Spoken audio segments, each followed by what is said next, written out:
The first real conversation can expose a secret your English videos never told you. You may know the words, you may understand lessons easily. But when a real person speaks, English suddenly becomes faster, shorter, messier, and harder to catch. Why? Because real English does not arrive one clear word at a time. And once you learn what your ears have been missing, those impossible conversations begin to sound completely different. Stay until the final chapter, because I'll give you a simple daily method to train your ears for real people, real speed, and real conversations. Subscribe to English Mindset Academy. This is English in real life. Let's begin. Chapter 1. Why English videos feel easy but real conversations feel impossible. There is a moment that can completely destroy an English learner's confidence. You watch a 20-minute English video and understand almost everything. The teacher sounds clear. The vocabulary feels familiar.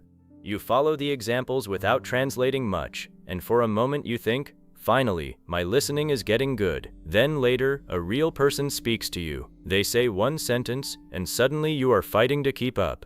You catch the first few words, lose the middle, understand something at the end, and before you can rebuild the meaning, they are already speaking again.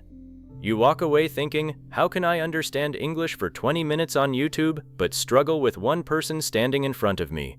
The answer is important. The English did not suddenly become harder because you became worse.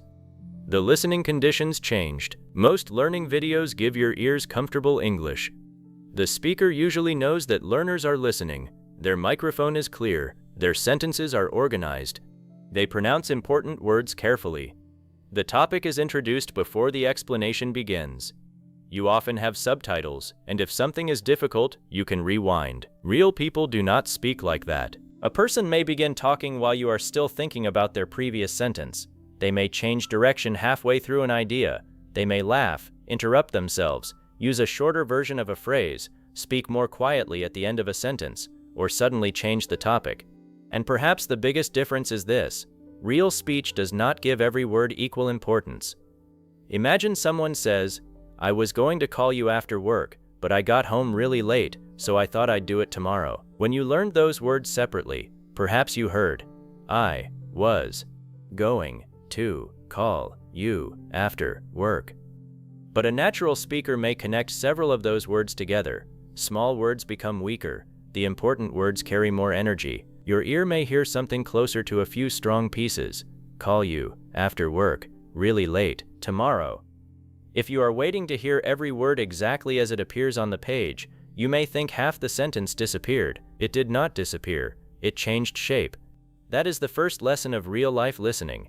Do not only learn what English looks like. Learn what English turns into when people actually use it. Take a familiar question. What are you going to do? You know every word. But in everyday speech you may hear, what are you gonna do? Now imagine hearing that inside a fast conversation with background noise. If your ear knows only the careful classroom version, the natural version can sound like something completely new. This is why some learners make a mistake after difficult real conversations. They go home and study more vocabulary. But vocabulary may not be the main problem. You may already know the words. Your ear simply does not recognize them quickly enough when they are connected, reduced, stressed differently, or surrounded by other sounds. So before you learn another 100 words, ask yourself a better question. Do I recognize the words I already know when real people say them naturally? That question can change your listening practice. Here is a simple exercise. Choose a short piece of natural English, maybe 10 or 15 seconds from an interview, podcast, conversation, or street video. Do not choose a teacher speaking slowly. Choose someone speaking naturally. Listen once without subtitles. Do not pause. Ask only, what is this person basically saying? Maybe you understand only 60 or 70%. That is okay. Listen again. This time, notice which words seem strongest. Perhaps you hear, yesterday, meeting, late, boss. Now you already have a rough picture. Listen a third time, then check the subtitles or transcript. You may discover something frustrating, but extremely useful. You knew every word. The problem was not meaning. The problem was sound recognition. Maybe did you sounded different from what you expected. Maybe going to became much shorter. Maybe for a seemed to disappear between two stronger words. This moment is valuable because now you know exactly what your ear needs to learn. Listen again after reading the transcript, then turn the transcript off. Listen one final time. The sentence that sounded impossible 30 seconds ago may suddenly become clear. That is how real listening improves. Not by only listening for hours, but by teaching your ear why something disappeared. Another important lesson is to stop expecting real speakers to give you perfect sentences. Imagine someone says, "I was thinking we could maybe, I don't know, go there Saturday or maybe Sunday if you're free." A learner may hear all the extra pieces and become confused. What is the sentence? The real message is simple. Maybe we can go Saturday or Sunday. Real people think while speaking. They hesitate. They restart. They add, you know, I mean, like, maybe, actually, and other small expressions. Do not treat every sound as equally important. Ask, what is the main message? This protects you from drowning in unnecessary detail. Suppose someone says, well, I was kind of thinking maybe we should just wait until next week. You do not need to analyze every piece. The important message is, we should probably wait until next week. That is enough to stay in the conversation. This brings us to another powerful learner habit.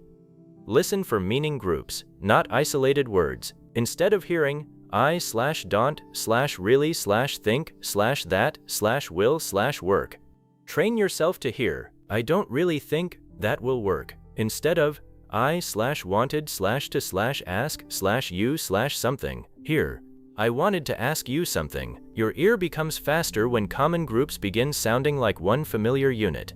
This is why phrases matter so much. Learn. I'm not sure. What do you mean? I didn't catch that. What happened? Are you serious? I was going to. The problem is, the thing is, do you know what I mean? Do not only memorize what these phrases mean. Listen to different people saying them. One person may say them clearly, another may say them quickly, another may stress a different word. Your goal is to recognize the family of sounds, not only one perfect recording.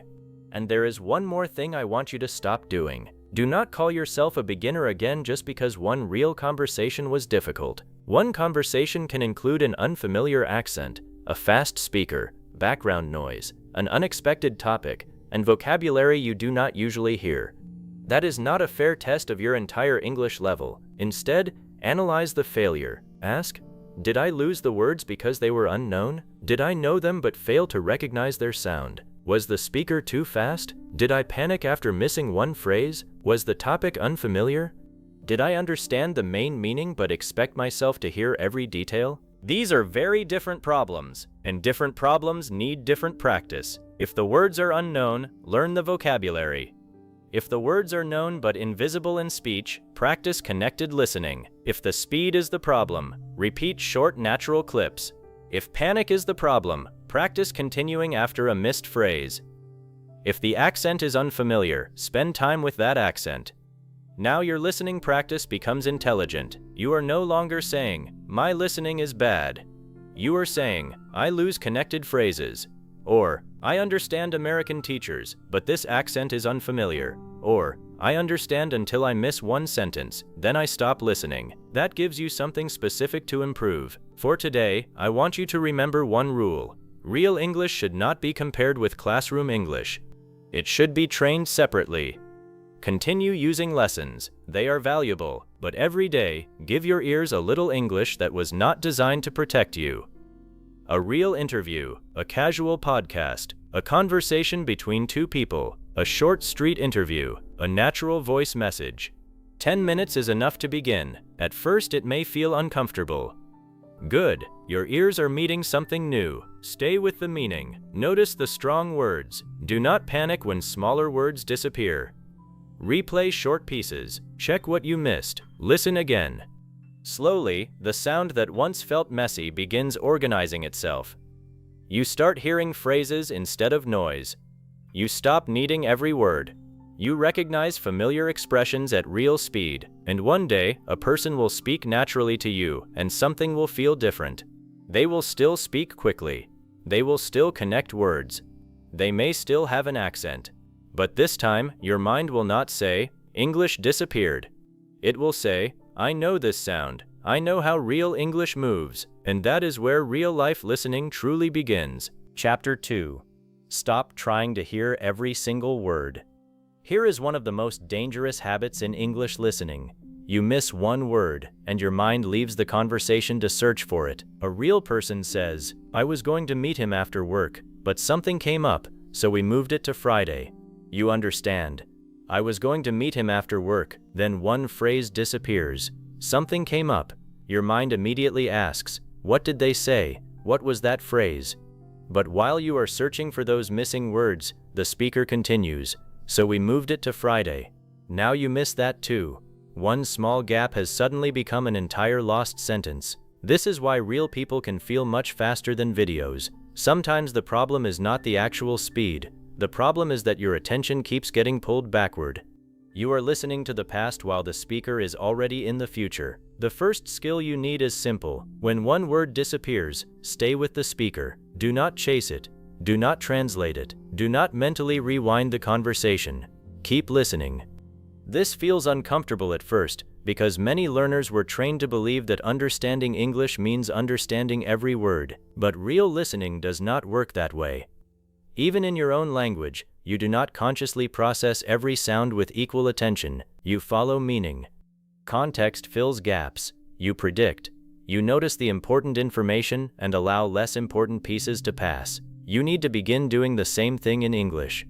Imagine someone tells you, "I didn't sleep much last night because the neighbors were making so much noise, so I'm completely exhausted today." Suppose you miss neighbors, but you hear, "Didn't sleep much, noise, exhausted today." Do you really need the missing word to understand the main message?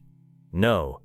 The person did not sleep well because of noise and now feels tired, meaning survived. That is the goal, not perfect hearing, meaning survival. Many learners could understand much more real English if they stopped demanding 100% accuracy from themselves. You may understand 80% of a sentence and still know exactly what is happening, but because you missed 20%, you tell yourself, "I didn't understand." That judgment creates panic, and panic makes the next sentence harder. From now on, replace the question, "What words did I miss?" with, "What meaning did I catch?" That is a much better listening question. Suppose someone says something quickly and you only catch, "Train, delayed, 20 minutes, probably late." That may already be enough. The train is delayed. They may be 20 minutes late. You can remain inside the conversation. You do not need every article, preposition, filler word, or grammatical detail before meaning becomes possible. This is especially important because natural English contains many words that carry less information than others. Consider, I was actually thinking we could maybe go there a little later if that works for you. A learner may try to process, actually, thinking, maybe, a little, every piece. But the central meaning is, can we go later? Once you begin listening for the message rather than counting words, natural speech becomes lighter. There is less information you need to hold. Here is an exercise that can change your listening quickly. Choose 30 seconds of natural English. Listen once without subtitles. Afterward, do not write the words you heard. Say what happened in your own English. Perhaps, "She was talking about missing a flight because traffic was bad." That is enough. Listen again. Now add one more detail. "She left home later than she planned. Traffic became heavy, and she reached the airport too late." Listen a third time. Now catch smaller details. This method teaches your brain something important. Meaning first, detail second, exact wording third. Many learners reverse that order. They try to capture exact wording first, and because they cannot, they never reach the meaning. Another useful technique is what I call the 3-anchor method. When someone speaks quickly, try to catch 3 strong pieces of information. For example, "I called the doctor this morning because my appointment was canceled again, and now they've given me another date next Thursday." Maybe your anchors are, "Doctor, canceled, next Thursday." That is already a map. Now your brain can connect the missing pieces around those anchors. Someone called the doctor. An appointment was canceled. There is a new date next Thursday. Real listening often works like this. Important words become anchors. Context connects them. You should practice hearing content words such as people, places, actions, times, numbers, problems, decisions, feelings, results. These often carry more meaning than small grammatical words. Suppose someone says, "I was hoping to finish the report before lunch, but my computer stopped working, so I had to send it in the evening." Your strongest anchors may be, finish report, computer stopped working, send evening. That gives you the story. Do not misunderstand this lesson. Grammar matters. Small words matter. Sometimes one tiny word can completely change meaning. But during fast real-life listening, your first responsibility is to remain connected. Precision can come later. Connection comes first. Another reason learners lose conversations is that they try to translate each sentence while listening. Someone speaks English, you hear it, then your mind tries to convert it into your language. While you are translating, another English sentence arrives. Now two tasks are competing for your attention. This becomes especially difficult with fast speakers. Instead, try to create a picture of the meaning. If you hear, "I forgot my umbrella, got caught in the rain, and arrived completely soaked," do not translate every word. See the situation. Someone without an umbrella, rain, wet clothes, arrival. Meaning can be visual, emotional, or situational. It does not always need another language between English and understanding. The more directly English connects to meaning, the faster you can follow real speech. You can practice this with very short clips. Listen to one sentence. Do not translate. Ask, "What picture does this create?" If someone says, "The restaurant was packed, so we had to wait outside for almost 40 minutes. Picture, crowded restaurant, people waiting outside, 40 minutes. That is enough. Now repeat the meaning in your own simple English. The restaurant was very busy, so they waited outside for 40 minutes. You understood. Another powerful habit is learning to recover quickly. You will miss things. That is normal. The dangerous moment is what happens immediately afterward. Imagine a speaker says, "I went to see my cousin last weekend, and on the way there my car broke down near." You missed the location. Do not freeze. The next sentence may be, "Luckily, a mechanic was only 10 minutes away. Now you are back. You know the car broke down and someone helped." The lost location no longer matters very much. This is recovery. Tell yourself, "Missed it. Keep going." 3 words. Missed it. Keep going. Practice this deliberately. While listening, whenever something disappears, refuse to rewind immediately. Stay with the next sentence for another 10 seconds. Then decide whether the missing part was actually important. You may discover that many things you thought you needed were unnecessary. The conversation explained itself later. Context rescued you. This is a huge confidence builder, because now one unclear phrase no longer feels like an emergency. Another important skill is recognizing when you truly do need clarification. Suppose someone says, "The meeting is at 15 or 50? That difference matters." Or, "We're meeting Tuesday or Thursday." You need accuracy. In real conversation, ask, "Sorry, did you say Tuesday or Thursday? Was that 15 or 50? What time did you say?" This is much better than pretending to understand and discovering later that you misunderstood important information. Good listening is not silently understanding everything. Good listening also includes knowing when to check. Use clarification intelligently. For unimportant missing words, keep going. For important information, confirm. That is real communication.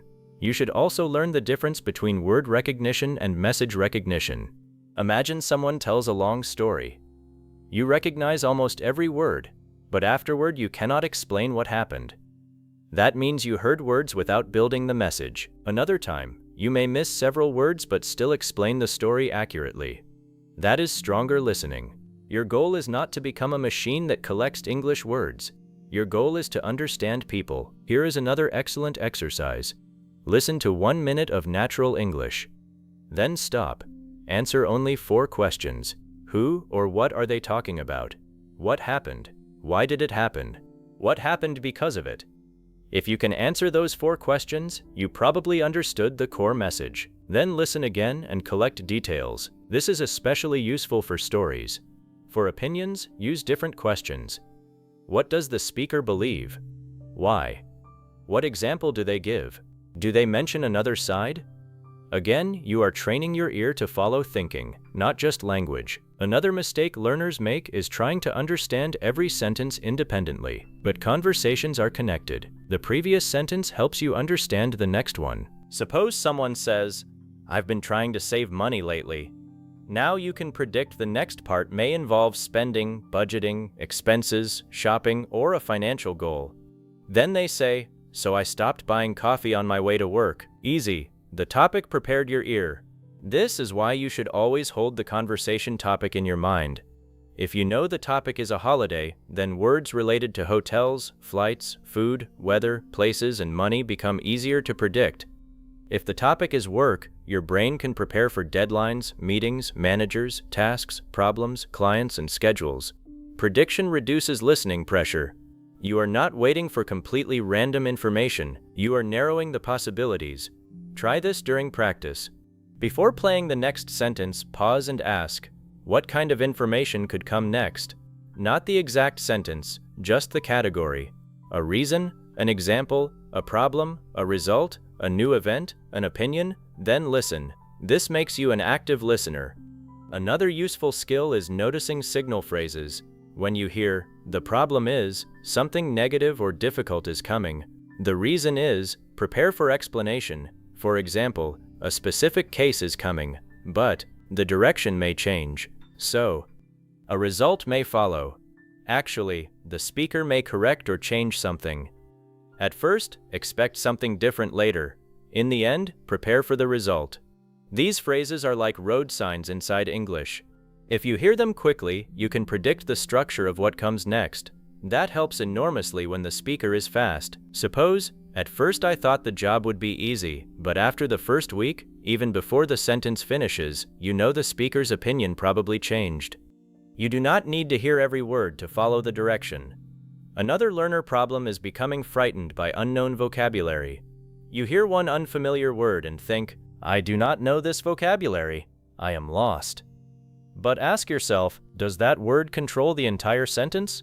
For example, "We took a detour because the main road was closed, so the trip took another 30 minutes.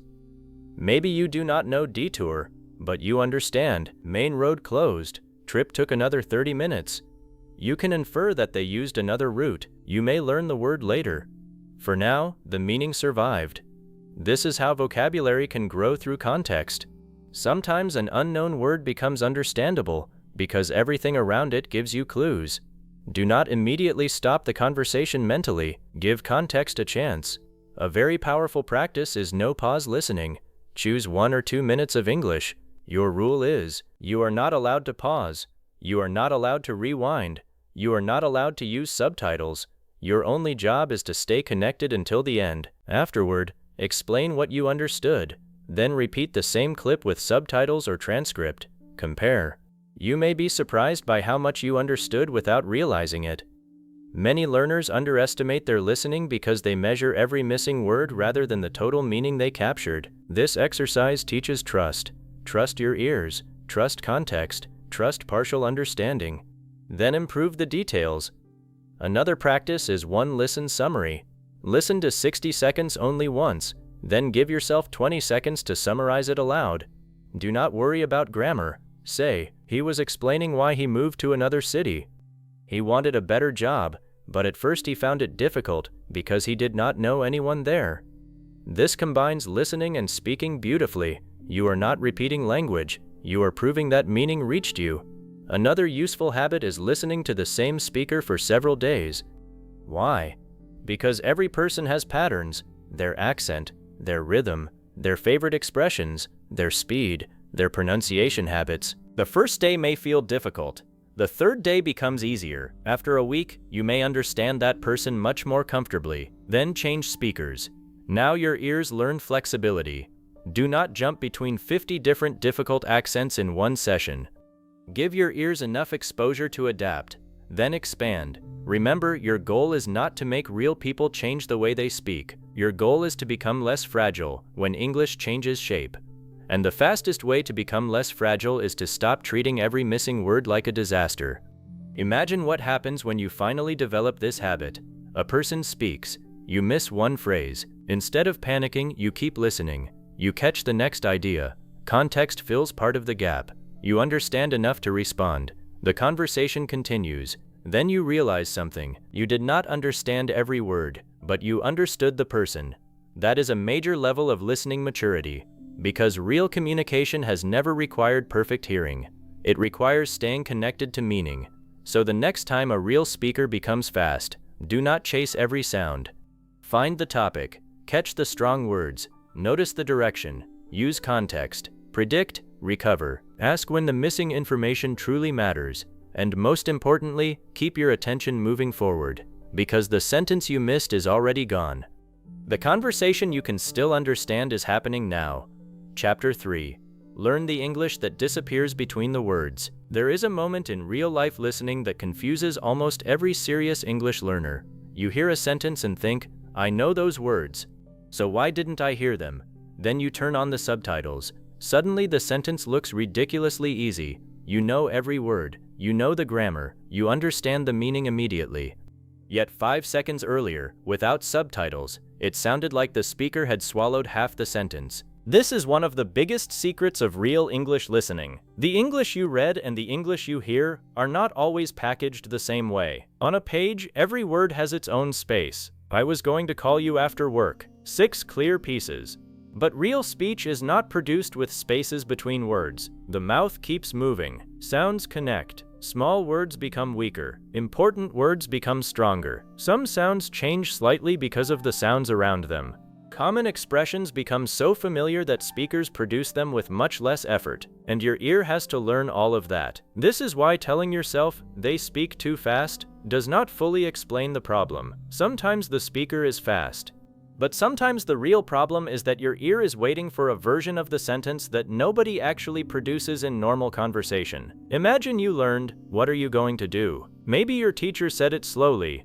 What are you going to do? Then a real person says, what are you gonna do? The sentence has not become intellectually difficult. The sound pattern has become different. If your ear recognizes only the classroom version, the real version may arrive too quickly for you to decode. That is why this chapter matters. You are going to stop listening only for individual words and start hearing spoken patterns. Let us begin with something simple. Say this slowly. I want to go. Now imagine saying it naturally while speaking to a friend. You probably will not give every word the same strength. The important information is want, go. The word to may become much weaker. Your listener still understands because English has rhythm. Some words carry the message. Other words help build the grammar around it. This means that when you listen to real English, you should not expect every word to arrive with equal volume and equal clarity. If you do, you will constantly feel that pieces are missing. They are often not missing. They are simply unstressed. Consider, I can't come on Friday because I have to work. The speaker may strongly stress, can't, Friday, work. The smaller words between them may be much softer. If your ear catches only the strong words, you may still understand, can't, Friday, work. That is already enough to build the basic message. The person cannot come Friday because of work. This is why listening for stress can sometimes help you more than desperately chasing every syllable. The strongest words often tell you where the meaning lives. Try this with another sentence. I was really hoping we could finish it today. The strong information might be, really, finish, today. Even if some small sounds blur together, the meaning stays visible. Start noticing this when you listen. Do not only ask, what words did they say? Ask, which words did they make important? That question teaches you to hear the architecture of spoken English. Another major feature of real speech is connection. English words do not politely stop before the next word begins. Imagine, pick it up. Written English gives you, pick/it/up. But when spoken naturally, the end of one word moves directly into the next. The phrase becomes one sound movement rather than 3 separate objects. The same happens with turn it off, take it away, put it on, call him later, send it over. You already know the vocabulary. The challenge is teaching your ear to recognize the connected version quickly. This is why listening practice should include short phrases, not only individual words. Suppose you study turn, it, and off separately. You may recognize all 3 in isolation. But real life rarely gives you 3 isolated vocabulary recordings. Someone says, can you turn it off? And if your ear has never practiced the complete sound pattern, your brain may need too much time to separate the words. So begin collecting useful spoken chunks. not hundreds. A few at a time. What do you mean? I don't know. Do you want to? I was going to. Did you see it? Let me know. I'll call you later. What happened? I didn't realize. Are you coming? Listen to how real speakers say them, then repeat them naturally. Not because you need to copy one accent perfectly, because speaking the pattern helps your ear understand the pattern. This is an important connection. Listening and speaking are not completely separate skills. When your own mouth learns how sounds naturally connect, your ear becomes better at recognizing those connections in other people. Suppose the phrase, "Did you see it?" has always existed in your mind as 4 separate words. Then you hear a fast, natural version and it feels strange. But after you have said the phrase naturally many times, your brain begins expecting the sounds to influence each other. Now the next time someone says it quickly, it does not feel completely new. You already know the movement. That is why repeating short, natural phrases can be so powerful. But here is an important warning. Do not turn this into another memorization project. You do not need to create a list of 5,000 reductions and study them like grammar rules. That would defeat the purpose. The goal is not to memorize every possible sound change. The goal is to become familiar with the fact that spoken English is flexible. Let exposure teach your ear. Notice, repeat, recognize, move on. Another thing that makes real English sound fast is that common words often become weaker. Think about a sentence like, "I'm going to the store." The important information is probably going, store. The word "the" carries much less information. A natural speaker will not usually pronounce every small grammatical word with the same strength as the main nouns and verbs. This means that sometimes you may hear, "I'm going, store," and feel that something disappeared. But if the meaning is already clear, your ear does not need to panic. The weak words are still doing grammatical work, but the listener often follows the stronger meaning words first. This is exactly why Chapter 2 taught you not to demand every word. Now Chapter 3 gives you another reason. Sometimes the words you are missing are precisely the words the speaker is giving the least energy to. Your job is not to force them to become louder. Your job is to become better at understanding the complete pattern. Let us look at a natural sentence. I should have called you earlier. On paper, everything is clear, but in fast speech, should have may not sound like 2 perfectly separated dictionary words. A learner may hear a compressed sound and think, "What was that?" Then the subtitle appears, "Should have." And suddenly everything makes sense. This is an important discovery. You did not have a grammar problem. You had a sound expectation problem. Your brain expected one pronunciation pattern. The speaker delivered another. The solution is not to relearn the meaning of should have. The solution is to hear it naturally several times until the real-life sound becomes familiar. This is why I want you to create a new habit whenever subtitles reveal a sentence you already know. Do not simply say, "Oh, that was the sentence," and move on. Stop. Replay it. Listen while looking at the text, then hide the text. Listen again. Can you hear it now? If yes, you have just taught your ear something valuable. Maybe yesterday that phrase sounded invisible. Today it has a sound. That is real listening progress. Another thing that confuses learners is the way native and fluent speakers shorten very common expressions. You may know, "I am going to," but here, "I'm gonna." You know, "I want to," but here a faster, connected version. You know, "Have you ever?" But a speaker may say it so smoothly that the boundaries become difficult to hear. Again, do not obsess over copying every reduced form. Your main goal is recognition. You need to be able to hear a natural expression and connect it to the meaning you already know. This is especially important because real conversations are full of high-frequency expressions. Think about how often people say, "I don't know. You know what I mean?" I was like, "I mean, kind of, sort of, probably, maybe, actually, I guess, let me see, hold on, give me a second." These phrases can become extremely fast because speakers have used them thousands of times. The more common the expression, the less carefully people may articulate every part of it. That is natural. Imagine how quickly you say extremely common expressions in your own language. You are not deliberately trying to make them difficult. Your mouth simply knows them well. English speakers do the same thing. So your listening practice should include the phrases people actually use repeatedly in real conversation. You need to become familiar not only with important nouns and verbs, but with the small conversational glue between them. For example, well, you know, actually, basically, to be honest, the thing is, at least, I guess.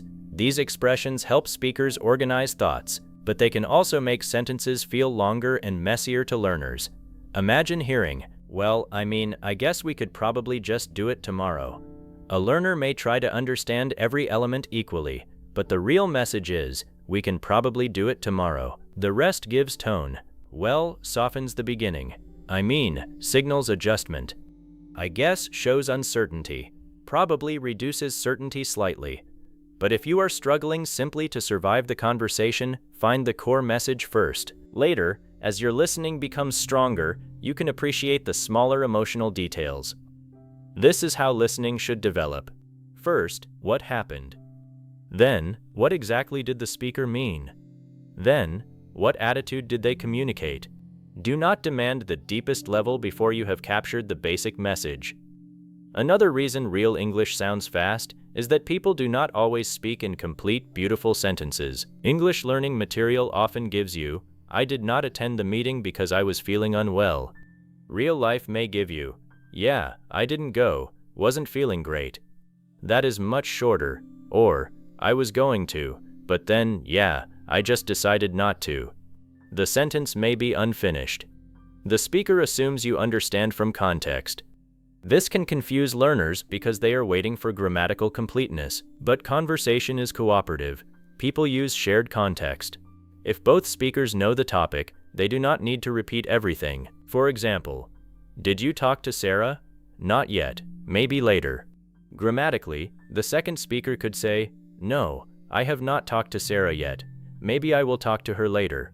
But nobody needs all of that. The context already carries the missing pieces. Real people constantly remove information that is obvious. Your ear needs to become comfortable with that. This is another reason to listen for meaning rather than complete textbook sentences. Suppose you hear, coming tonight? That may be all someone says. The complete form might be, are you coming tonight? But context makes the shortened version understandable. If you spend your energy thinking, where is are you are solving the wrong problem. Ask, what does this person want to know? Answer, whether I am coming tonight. Conversation saved. Another feature of spoken English is restart. People begin one sentence, change their minds, and rebuild it. For example, I was going to tell him yesterday, but then I thought, actually no, I'll probably wait until Friday. If you are expecting perfect structure, this may feel confusing. But listen to the final meaning. The person considered telling him yesterday, then changed the plan. Now they will probably wait until Friday. Real speakers edit themselves aloud. That is normal. They hesitate. Well, they correct. Actually, sorry, what I meant was, they change direction. Or maybe, no, wait. Actually, forget that. These are not signs of bad English. They are signs of a human being thinking while speaking. You need to learn to follow the final direction of the thought. Suppose someone says, we could meet Wednesday. Actually, Wednesday's difficult. What about Thursday? Do not keep mentally holding Wednesday. The speaker changed the plan. Thursday is now important. This sounds obvious when written, but at real speed, learners sometimes keep processing earlier information even after the speaker has corrected it. Train yourself to notice correction signals. Actually, sorry, wait, or rather, these words tell you. Update the meaning. This is especially useful in phone calls and appointments. Another powerful area to practice is contractions. Most learners understand contractions in writing. I'm, your, he's, we've, they'll, wouldn't, couldn't, shouldn't, but recognizing them instantly inside fast speech can take much more practice. Take, I'll see you later, I'll. But inside a fast sentence, it may receive almost no attention, or, we've already done it. We've may be extremely short, or, he'd probably know. Now he'd may require context to understand whether it means he would or he had. Do not try to solve every grammatical possibility in real time. Use the rest of the sentence. He'd probably know. Likely. He would probably know. He'd already left. Likely. He had already left. Context does enormous work. This is another reason you need to stop treating listening like a dictation exam. In a dictation test, you may need every word. In conversation, you need enough meaning to respond appropriately. That difference should guide your practice. Now let us talk about speed. A common learner strategy is to slow every recording down. This can help when a sentence is completely invisible. But be careful. If you always listen at reduced speed, your ear may become comfortable with a version of English that real people are not going to use with you. A better method is, listen at normal speed first. Try to catch the meaning. If a short section is impossible, slow it down briefly if your player allows it. Identify the sound, then return to normal speed. Always finish at normal speed. Why? Because your final memory should be the real sound pattern. Think of slow playback as a microscope. You use it to inspect something difficult, but you do not walk around holding the microscope in front of your face all day. Return to reality. Another excellent technique is shadow listening. You hear a short, natural phrase and immediately repeat it, trying to follow its rhythm. Not every word perfectly. Focus on movement. For example, I didn't really think about it. Listen, repeat. Again, now notice, where does the speaker slow down? Which word is strongest? Which parts seem to connect? Maybe really and think carry more energy than didn't or about it, depending on the meaning. Do not exaggerate. Just imitate the overall rhythm. Then listen again. Often the phrase becomes easier to hear because your mouth has now experienced the same movement. Use only 5 to 10 seconds. Long shadowing can become exhausting. Short phrases are enough. Another technique is backward building. Suppose a sentence feels difficult. I should have told you about it earlier. Instead of repeating the whole sentence immediately, build it from the end. Earlier. About it earlier. Told you about it earlier. Should have told you about it earlier. I should have told you about it earlier. Now your mouth learns the connected pattern step by step. Then listen to the original again. This is particularly useful when several familiar words disappear when connected. Another exercise is sound detective practice. Choose one short sentence you could not understand. Before checking subtitles, ask, how many strong words can I hear? Where does the speaker stress? Where might words be connected? Did the speaker restart? Is there a contraction? Is there a common phrase hidden in the sound? Then check the transcript. Do not simply compare meanings, compare sound and expectation. Maybe the transcript says, what did you do after that? But your ear heard something like, what'd you do after that? You do not need to memorize a strange spelling. Just notice, the words connected more strongly than I expected. Then replay. That recognition is enough. The next time a similar pattern appears, your ear will be less surprised. This is how listening becomes automatic, not through one giant breakthrough, through hundreds of small moments where your brain says, oh, that sound means these words.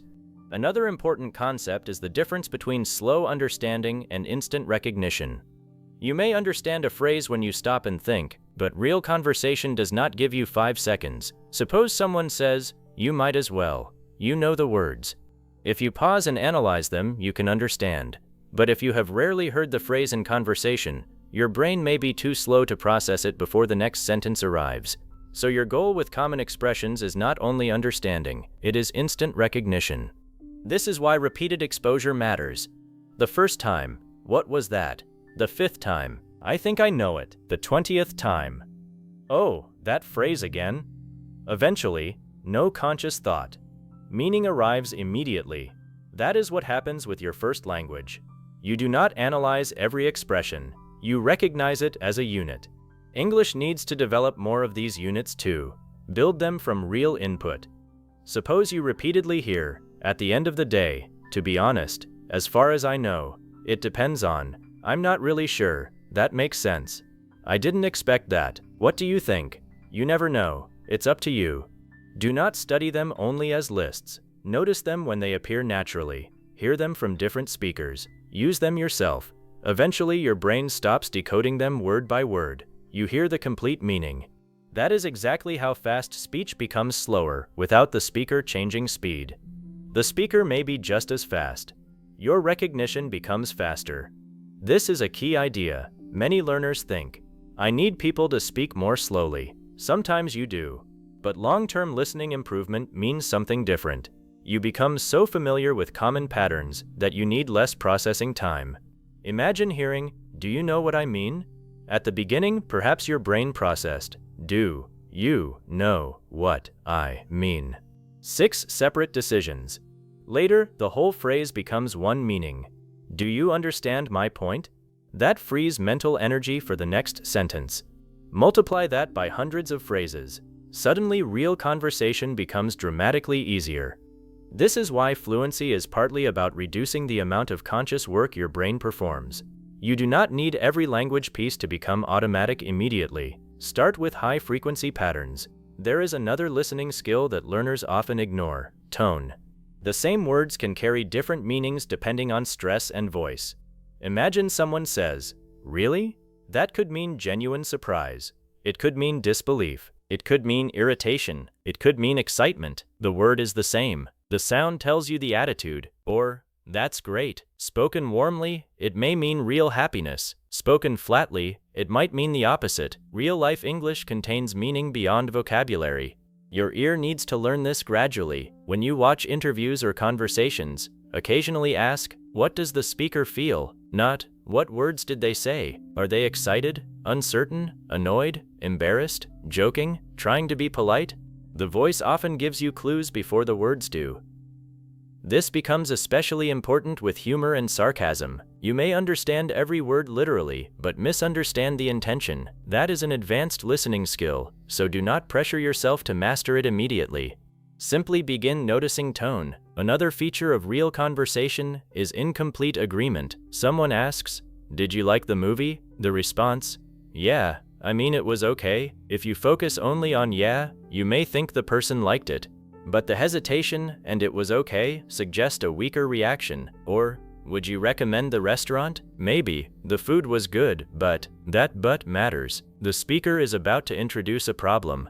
Listening well means following the complete thought, not grabbing the first familiar word and deciding the meaning too early. This is where signal words become powerful. But, although, actually, except, still, however, at least. These can change the direction. Suppose, "I liked the hotel, but the location was terrible." If you hear only "liked the hotel," you miss the important complaint. Train yourself to wait for the landing. Real speakers may change direction late. Another problem occurs when learners expect one pronunciation for every word. But real voices are different. Age changes sound. Accent changes sound. Mood changes sound. Speaking speed changes sound. Even the same person may pronounce a word slightly differently depending on what comes before and after it. This is why listening to only one teacher can create a false sense of security. You become excellent at understanding that person's English. Then another voice arrives, and suddenly you feel weak. Do not interpret that as failure. Your ear needs variety. If you have spent weeks listening to one speaker, keep that speaker, but introduce another, then another, a male voice, a female voice, someone younger, someone older, a speaker with a different accent, someone who speaks calmly, someone who speaks energetically. Your brain begins learning. English is not one voice. The more variation you experience, the less surprised you become. But do not jump into the hardest possible material immediately. If you choose a conversation where you understand almost nothing, you cannot easily identify what is happening. Use gradual difficulty. Perhaps your current comfortable level is an English teacher speaking naturally. Next, try an interview with one clear guest, then a podcast with 2 speakers, then an informal conversation, then a group discussion. You are building tolerance. Another powerful practice is watching the same short clip in stages. First, listen without looking at the screen. Why? Because visual clues can help more than you realize. Facial expressions, lip movements, gestures, context. Now listen again while watching. Did the image help? Then use subtitles. Then remove subtitles. Then listen without the screen again. This gives your ears several opportunities to solve the same language under different levels of support. You may discover that something you could not hear on the first attempt becomes obvious by the 5th. That is not cheating. That is training. The important thing is that you eventually return to unsupported listening. Another exercise is one phrase, 5 voices. Choose a common phrase. What do you mean? Find several examples of different people saying it naturally across the English content you already consume. Notice how the rhythm changes. You do not need to collect or save every example. Just pay attention. One speaker may stress "what," Another may stress mean. One may say it slowly because they are confused. Another may say it quickly inside an argument. The words remain the same. The sound changes with purpose. This teaches your ear flexibility. Another powerful learner habit is building a personal hard-to-hear list. Not a vocabulary list, a sound list. Every time you know a phrase in writing but fail to hear it naturally, write it down. For example, would have, could have, did you, have you, going to, want to, let me, give me, kind of, a lot of, as soon as, at the end of. Your list will be personal. Maybe you hear some of these easily. Maybe another learner struggles with different phrases. The purpose is to discover your own listening blind spots. Once a week, review them through real audio. Do not only read them. Your problem was sound, so sound must be part of the solution. Another practice is mini dictation. Use only one sentence. Listen. Write what you think you heard. Listen again. Then check the correct sentence. Now compare. Did you miss a vocabulary word? Or did you miss a word you already knew? Did two words connect? Did a small word become weak? Did you hear the wrong word because the sound was similar? This is much more useful than simply saying, I got it wrong. You want to know why. For example, suppose the sentence was, I should have called her. You write, I should call her. What happened? Maybe have disappeared to your ear. Now you know what to listen for. Replay, repeat, move on. Over time, your ear learns to notice tiny grammatical pieces without needing every speaker to exaggerate them. Another skill is being able to hear the sentence skeleton. Imagine, even though I really wanted to go, I decided to stay home because I wasn't feeling well. That may feel long, but find the skeleton. I wanted to go. I decided to stay home. I wasn't feeling well. Now you have the story. The rest explains relationships. Real listening becomes easier when you can identify the main actions. Who did what changed, why, what happened next. If those things are clear, you can survive missing several smaller pieces.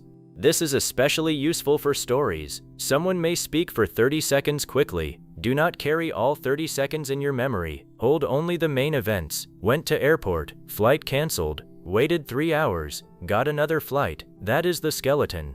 The details can attach around it. Another thing you need to understand is that your ear improves through prediction plus confirmation. Suppose the speaker says, I was so tired last night that, your mind may predict, I went to bed early, I fell asleep immediately. I couldn't finish something. You do not know exactly, but your brain is ready for an idea connected to tiredness. Then you hear, I fell asleep on the sofa. Now recognition is easier because the sentence did not arrive from nowhere. Context prepared you. This is why understanding the topic matters so much. If two people are discussing a restaurant, your mind can expect food, service, price, waiting, reservation, staff, table, menu, delicious, expensive, crowded. You are narrowing the language universe. Real listeners constantly use these expectations. You should too. Another reason a real speaker can feel impossible is emotional pressure. The same sentence that you understand easily in a recording may become difficult when someone says it directly to you. Why? Because now you also have to think about your response. You may worry, what if I misunderstand? What should I say? Are they waiting for me? Am I making eye contact? Did I pronounce my last sentence correctly? Your attention is divided. This is why conversational listening requires practice that includes response. Do not only listen. Sometimes pause and answer. Listen to a question in a video. Pause. Respond aloud immediately. Even if your answer is simple, then continue. You are training the transition. Listen, understand, respond. Eventually do this with longer questions. The more familiar that transition becomes, the less real conversations overwhelm you. Another useful exercise is listening while doing a simple physical task, not dangerous tasks. Something easy such as walking around your room, folding clothes, or making tea. Why? Because real conversations do not always happen when you are sitting perfectly still with full concentration. You need some ability to understand English without giving it 100% of your attention. Start only when normal listening is already manageable. Do not make difficult material even harder too early. But gradually, this can build real-world resilience. Another habit is to stop repeating the sentence in your head after you hear it. Some learners mentally replay each English sentence to make sure they understood. That creates delay. Imagine someone says, "I'll probably be there around 8. You understand, but then your mind repeats, "I'll probably be there around 8. Meanwhile, the speaker continues, "Unless traffic is really bad." Now you missed the condition because you were replaying something you already understood. Trust completed meaning. Once you understand a sentence, release it. Move forward. Do not hold every sentence in your head like evidence. Conversation is moving. You need mental space for what comes next. Another important thing is knowing that progress can feel invisible. For weeks, fast English may still seem fast. Then one day you listen to a speaker you struggled with earlier and realize, they do not sound as fast anymore. The person did not slow down. Your brain became faster at recognizing patterns. This is one of the most satisfying moments in language learning. At first, sound, analysis, meaning. Later, sound, meaning. The middle step becomes smaller. Eventually, common phrases reach meaning almost instantly. That is what you are building every time you listen carefully to a difficult phrase and recognize it on the next attempt. Do not underestimate these small repetitions. A 10-second clip studied intelligently can sometimes teach your ear more than an hour of passive listening. Passive listening has value, it gives exposure, but focused listening shows you where the gap actually is. Use both. Spend some time simply enjoying English. Then spend a smaller amount of time investigating what your ears missed. For example, 20 minutes of listening could look like this. 15 minutes following a conversation normally. 5 minutes studying one difficult section. That is enough. Do not stop every 2 seconds. If you constantly pause, you never practice following continuous speech. If you never pause, you may repeatedly miss the same patterns without understanding why. Balance both. Flow practice, then focused practice. Another extremely useful habit is listening to something twice on different days. Today, listen naturally. Tomorrow, return without looking at any transcript. Does it sound easier? Often it will. That second exposure strengthens recognition. Then wait a few days and listen again. Now the phrase may feel familiar rather than difficult. This is how sounds move into long-term memory. Do not always chase new material. Sometimes repetition creates more progress than novelty. Another thing I want you to stop doing is blaming accents immediately. A learner hears someone unfamiliar and says, "I cannot understand this accent." Sometimes accent truly is the challenge. But investigate. Was the vocabulary unfamiliar? Was the speaker fast? Was the audio poor? Was the topic technical? Were several people speaking? Did you panic after the first sentence? Do not turn every difficult voice into an accent problem. Identify what actually happened. If the accent is the main challenge, spend several days with clear speakers from that accent, not hundreds of random voices. Allow your ear to adapt. You may notice recurring pronunciation patterns. Then the accent begins feeling less foreign. This teaches you something important. Your first reaction to an unfamiliar voice is not your final listening ability. Your ear can adapt. Now let us create a simple real-life sound routine for this chapter. Choose one short, natural clip each day. 30 seconds is enough. First, listen normally. Do not use subtitles. Follow the topic. Second, listen. Catch the strong words. Third, listen. Notice one phrase that disappeared. Now check the text. Ask why you missed it. Was it connected? Reduced? Weak? Unexpected pronunciation? An unfamiliar expression? Then listen again. Repeat the difficult phrase aloud 2 or 3 times, not 20. Then play the full 30 seconds one last time. That is your session. 10 minutes or less. If you do this consistently, you will build something powerful, a library of spoken English patterns inside your ear, and that library changes real conversations. A speaker says, "Do you wanna?" Your ear knows the pattern. Someone says, "I should've." Your ear does not panic. Someone begins, "The thing is," you know an explanation is coming. Someone says, "I mean," you expect clarification.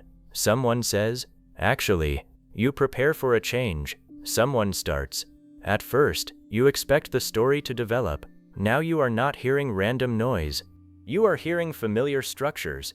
That is the goal. There will always be unfamiliar voices. There will always be phrases you miss. There will always be conversations that challenge you. But as your ear learns how spoken English really behaves, the difficulty changes. Instead of, "I cannot understand real people," you begin saying, "I missed one phrase." That is a huge difference, because one phrase can be repaired, one sound pattern can be learned, one accent can become familiar, one reduction can become recognizable.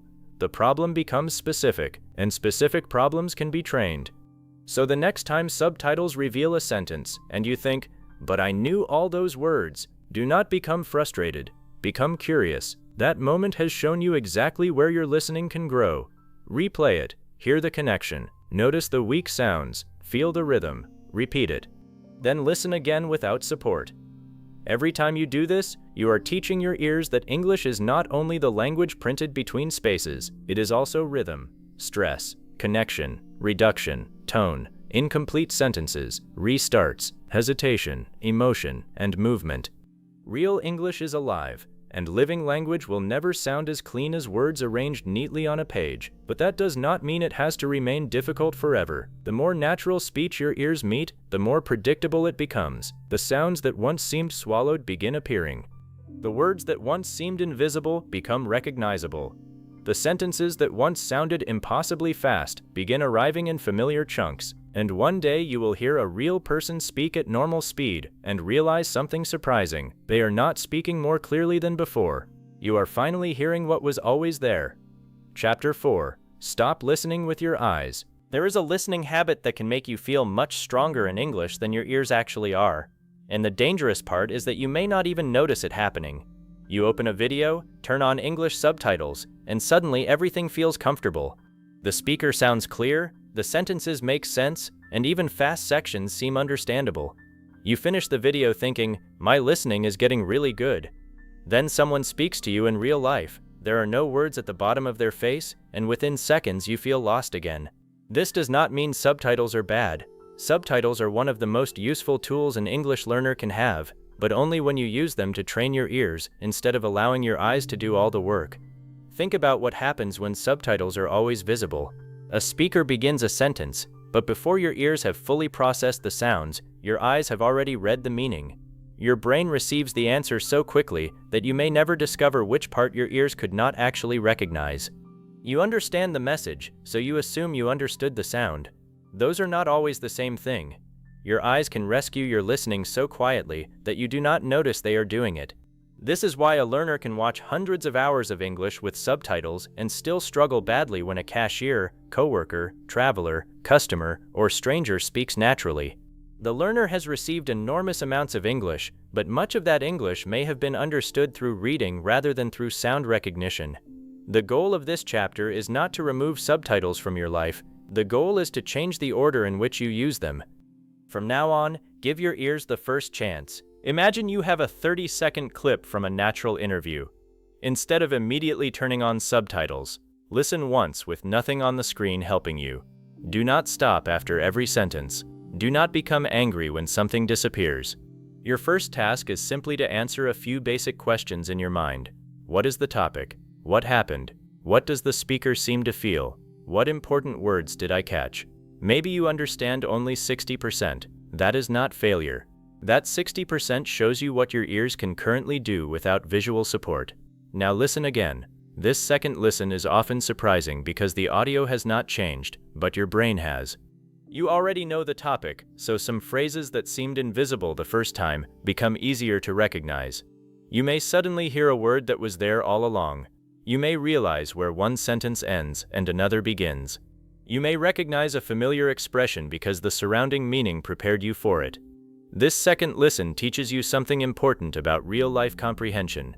Understanding is not always created from one perfect first attempt.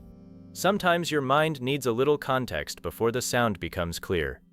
Only after giving your ears those opportunities should you bring in subtitles. When the text appears, do not simply read the whole passage and move on. Look specifically for the part that disappeared. Perhaps you thought the speaker used advanced vocabulary, but the transcript shows an extremely familiar sentence. Maybe the words were, "What did you do after that?" and you know every single one of them. Your problem was not vocabulary. Your ear simply did not recognize the connected spoken version quickly enough. That discovery is extremely valuable. Now comes the part many learners skip. After reading the subtitle, turn it off and listen again. This final listen is where the real training happens because you are asking your ears to recognize something your eyes have just explained. The sentence that sounded like noise before may suddenly become obvious. If you move on while the subtitle remains visible, your eyes keep winning. If you remove the text and successfully hear the sentence, your ears begin building the pattern. Use this simple sequence repeatedly. First listen without text, then listen again, then check, then remove the text, then listen once more.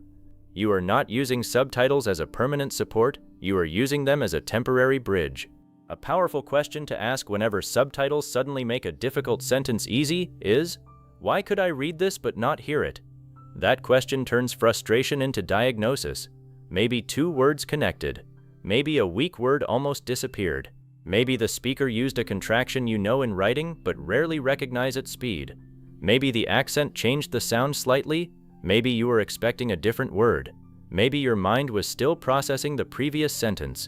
Each answer tells you what kind of listening practice you actually need.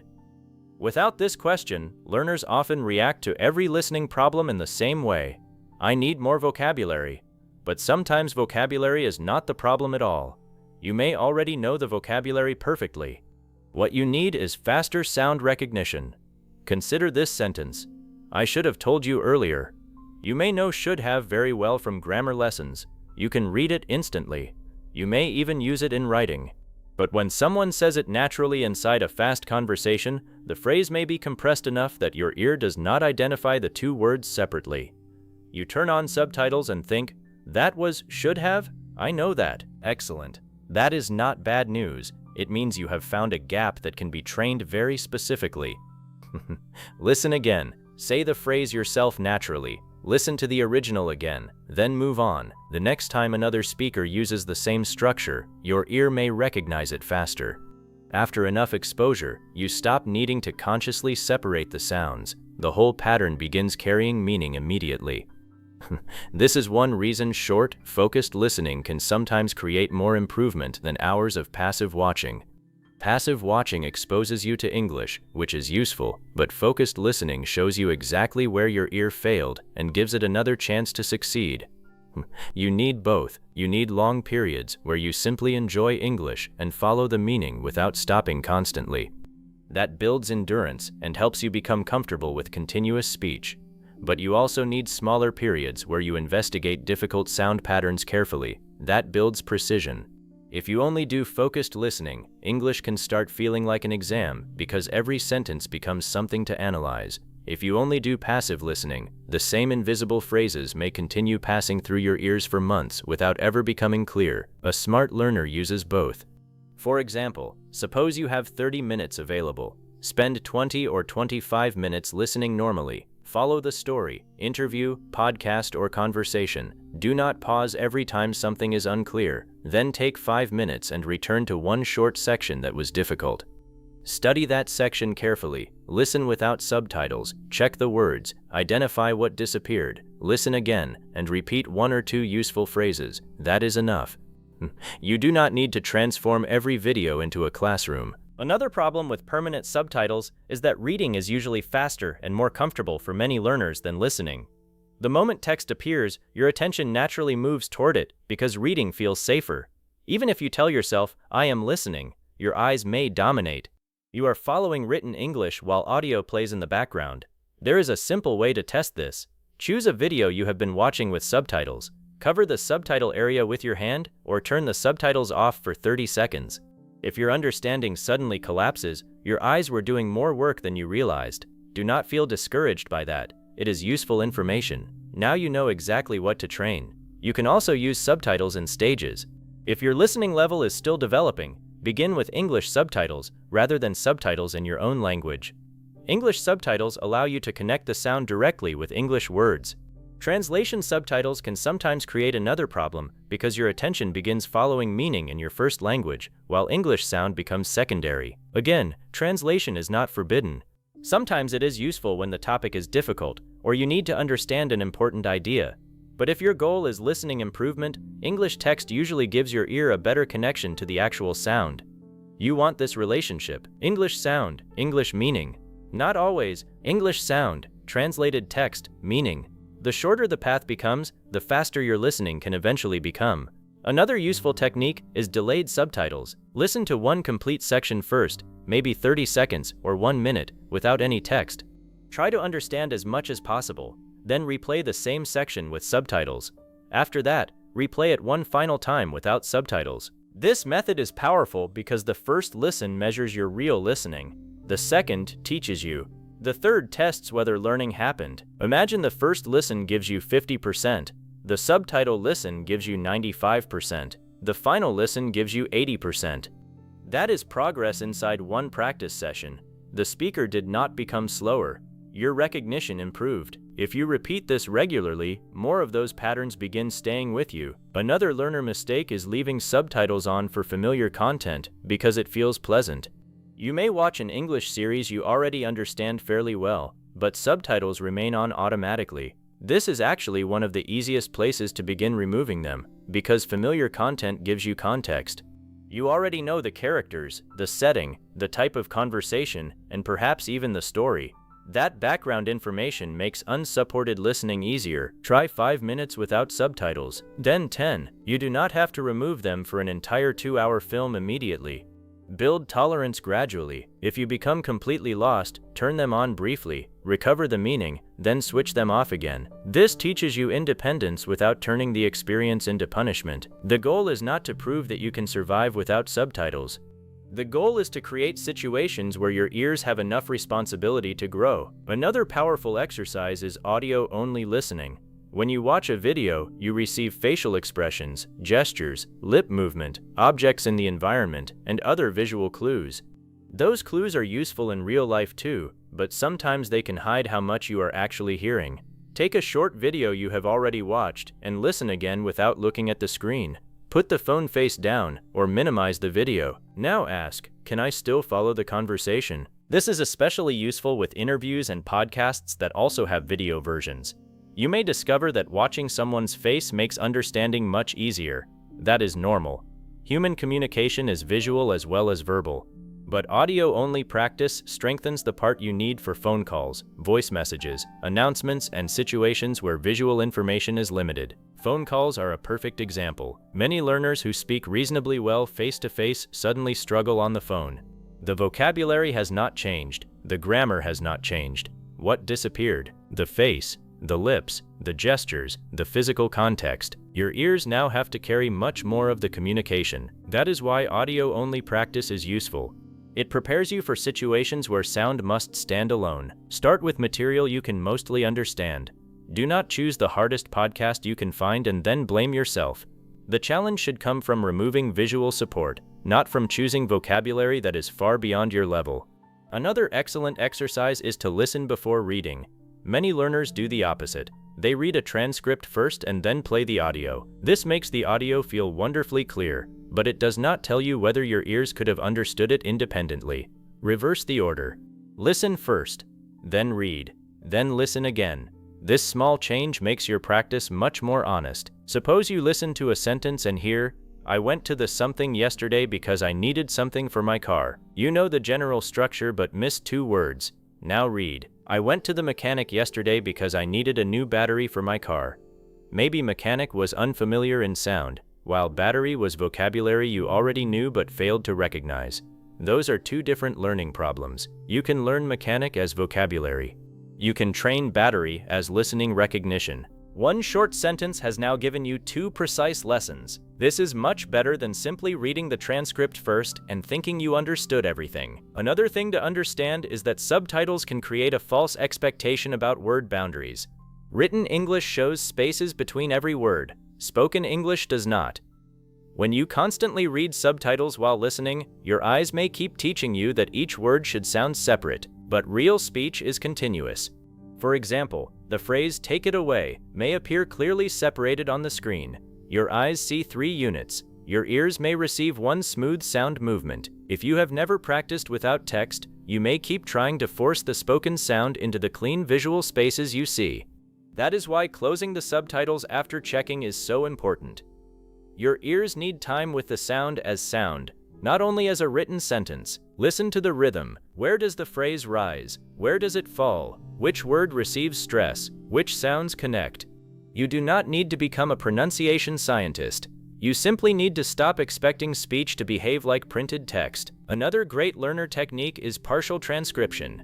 Choose 10 seconds of audio and write only what you can genuinely hear. Do not guess from context. Then compare your version with the real transcript. Suppose the real sentence is, "I was supposed to meet her around 6, but she called and said she'd be late." You write, "I was meet her around 6, but she called and said late." Now you have found two blind spots. Maybe supposed to disappeared because the phrase was compressed. Maybe she'd be was too short for you to recognize. Now you have useful material. Listen to those tiny sections again. Say them. Listen again. Do not write 50 sentences. One is enough. The purpose is not to test yourself for a score. The purpose is to reveal what your ear does not yet recognize. Another powerful rule is to avoid subtitles during the first few seconds of a new speaker. When you hear a new voice, your brain needs time to adapt to the person's rhythm and accent. If subtitles immediately appear, your eyes may take over before your ears have had a chance to adjust. Give the new speaker 30 seconds. At first you may understand less. Then something often happens. The voice becomes easier. Your brain begins learning the speaker's sound system. Perhaps their T sounds slightly different. Perhaps they speak more quickly than the previous person. Perhaps their vowels are unfamiliar. After a short period, the voice becomes less strange. This ability to adapt is extremely important because real life constantly introduces new voices. If you panic after the first sentence and immediately depend on text, you never fully experience that adaptation process. Another learner habit that can help is predicting before reading. Suppose a subtitle is hidden and you hear most of a sentence, "I didn't go because I was feeling." What could come next? Sick, tired, unwell, terrible, stressed. Your brain prepares a small group of possibilities. Then you reveal the subtitle. Maybe the word was awful. Now the word has context and the sound is easier to learn. Prediction turns listening from passive receiving into active participation. You should also practice listening to familiar content without subtitles after several days. This is incredibly useful because memory helps you focus on sound. Suppose you watched an interview on Monday with subtitles. On Thursday, play 5 minutes again without subtitles. You may remember the topic but not every sentence. This gives your ears a perfect challenge. Enough familiarity to avoid feeling lost, but enough forgotten detail to require real listening. You may be surprised by how much clearer it sounds. The English did not change. You changed. This is one of the best ways to notice progress, because difficult material often becomes familiar slowly, and day-to-day improvement can be hard to feel. Another important idea is that subtitle use should depend on your goal.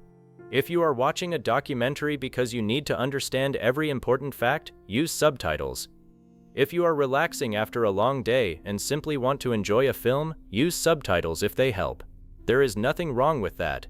But if you are deliberately training listening, your ears need periods where text is unavailable. Do not confuse entertainment with training. Both are useful. They simply have different goals. During entertainment, understanding is the priority. During training, struggle can be useful. If you miss a sentence during practice, that gap gives you information.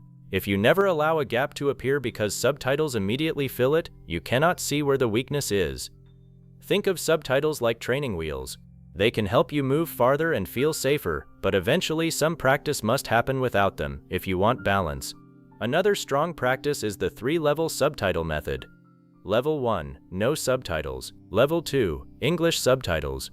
Level 3, subtitles in your first language only if the meaning is still unclear. Then move backward. Return from translation subtitles to English subtitles. Then from English subtitles to no subtitles. The final destination should be sound.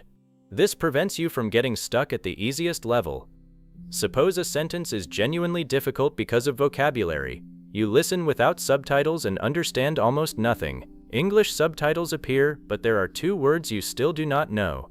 You briefly check the meaning. Good.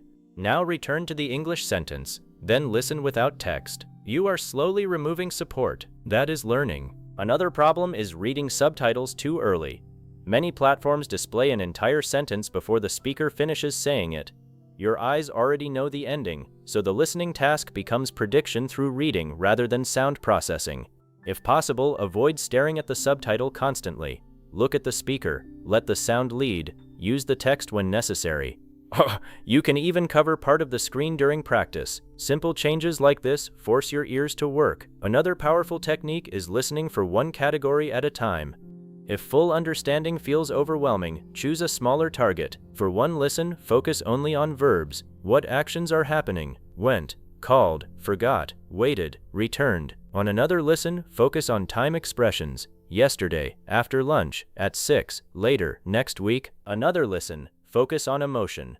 Annoyed, excited, worried, relieved. This teaches you that understanding can be built in layers. You do not always need to receive the complete sentence at once. You can gather information from different directions. This is especially useful with difficult accents or fast speakers. Another excellent learner exercise is to retell what you heard before looking at subtitles. Suppose you listen to 1 minute and understand only the main idea. Stop and explain it aloud in your own English. He was talking about his first week at a new job. He was nervous because he did not know anyone, but after a few days he became more comfortable. Now check the subtitles. Maybe you missed several details, but if your summary is correct, your listening was successful. This teaches you to respect partial understanding. Many learners think they failed if they missed 6 words, but if they understood the story, the purpose of listening was achieved. You can then improve the missing details on the second listen. This is a healthier progression. First secure the message, then improve accuracy. Another important habit is separating listening practice from reading practice. Both skills support each other, but they are not identical.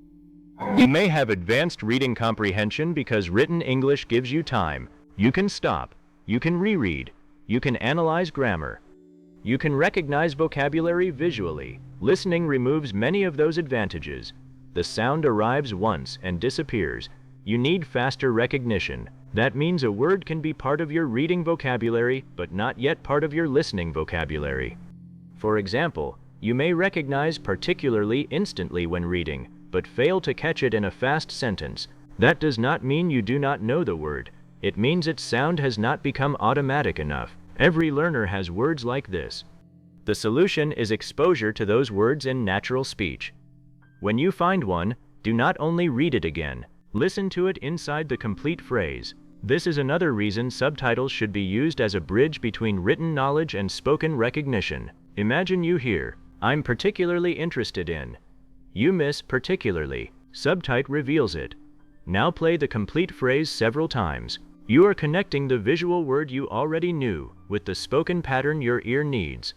That connection gradually transforms reading vocabulary into listening vocabulary. Another useful technique is to notice what your eyes make easy. Some expressions may be instantly understandable when written because punctuation shows the structure. For example, honestly, I didn't expect it to work, but it did. When reading, the comma and word order make the sentence easy to follow. In speech, there is no visible comma. You must hear the pause, stress, and change of direction. This is why spoken rhythm matters. Listen for the turnaround but. Listen for emphasis on did, as its own punctuation, pauses, stress, pitch, speed changes. Your ears need to learn those signals. If you depend only on written punctuation, natural speech may feel less organized than it really is. Another very useful practice is removing subtitles during repeated episodes or familiar series. If you watch the same show regularly, characters become familiar, their voices become familiar, their common expressions become familiar. This is an excellent environment for unsupported listening because the number of unknown factors is lower. Try watching the first 5 minutes without subtitles. If you understand enough, continue. If you become lost, turn them on for a short section, recover, then turn them off again. Over several weeks, increase the subtitle-free time. You do not need to make a dramatic change overnight. Progressive independence is better than forcing yourself through an hour you understand nothing from.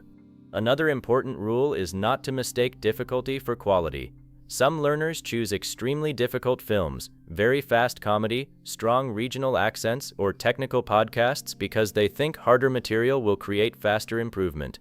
But if you understand only 10%, subtitles become necessary almost constantly. and your ears may not receive enough successful recognition to build confidence. Choose content one level above comfort, not 10 levels above it.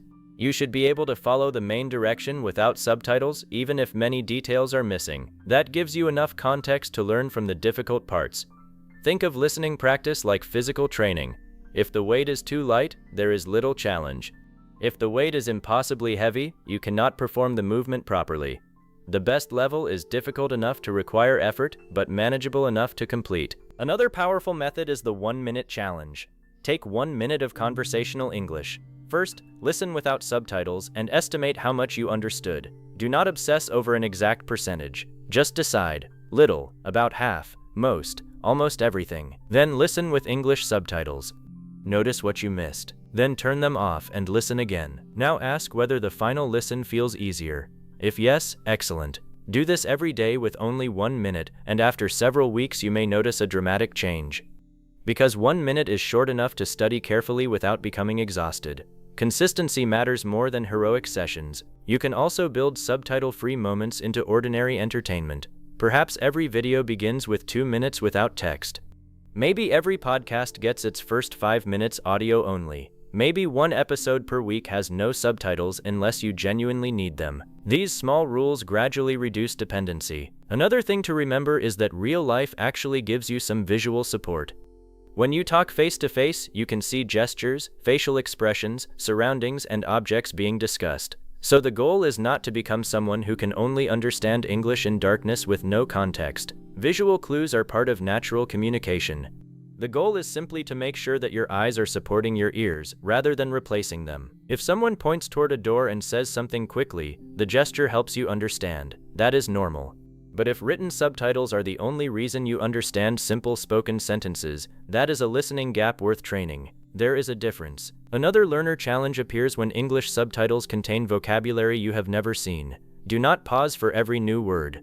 Ask whether the word matters to the main meaning. Suppose the speaker says, "The restaurant was absolutely packed, so we waited outside." Maybe packed is new, but the rest of the situation shows that the restaurant was very crowded. You can keep going. Later, check the word if it seems useful. This prevents subtitles from turning listening practice into endless vocabulary study. Your primary goal in that session is listening. Keep the goal clear. Another useful approach is to replay the same difficult sentence after several hours, not only immediately. Immediate repetition helps recognition, but delayed repetition checks whether the sound stayed in memory. Suppose this morning you struggled with, "I didn't realize you were waiting for me." You study it for 2 minutes. That evening, listen again without looking. Can you recognize it immediately? If yes, excellent. Your brain has begun storing the pattern. If not, repeat once more. This kind of spaced sound review can be extremely effective. Another reason subtitles feel so comforting is that they remove uncertainty. Without text, you may wonder, did they say can or can't? Did they say 15 or 50?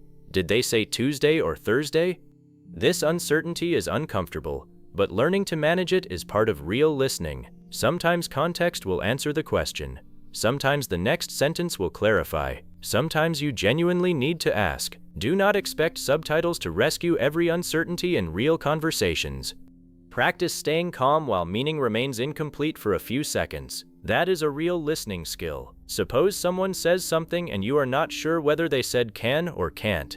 Keep listening. Maybe the next sentence is, "So I'll have to do it tomorrow."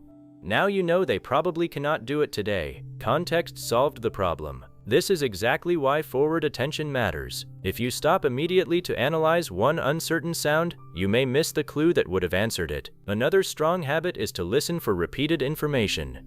Real speakers often repeat or rephrase important ideas. "I can't make it Friday. I've got too much work, so Friday's not going to happen."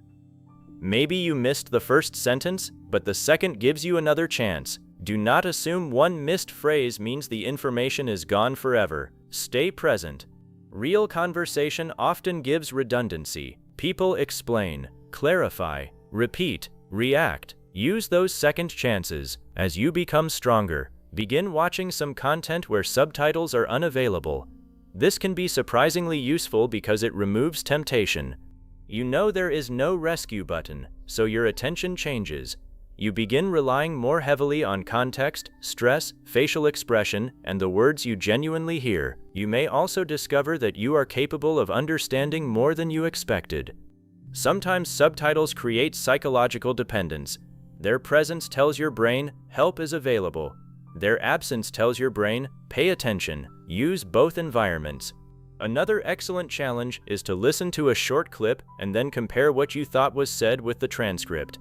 Do not only count mistakes, categorize them: unknown vocabulary, known word, unrecognized sound, connected speech, weak word, accent difference, attention failure, speaker restart, noise, unexpected phrase. This teaches you that bad listening is not one problem. Maybe 80% of your mistakes come from connected speech. Excellent. Train that. Maybe unfamiliar vocabulary is the real issue. Then vocabulary deserves more attention.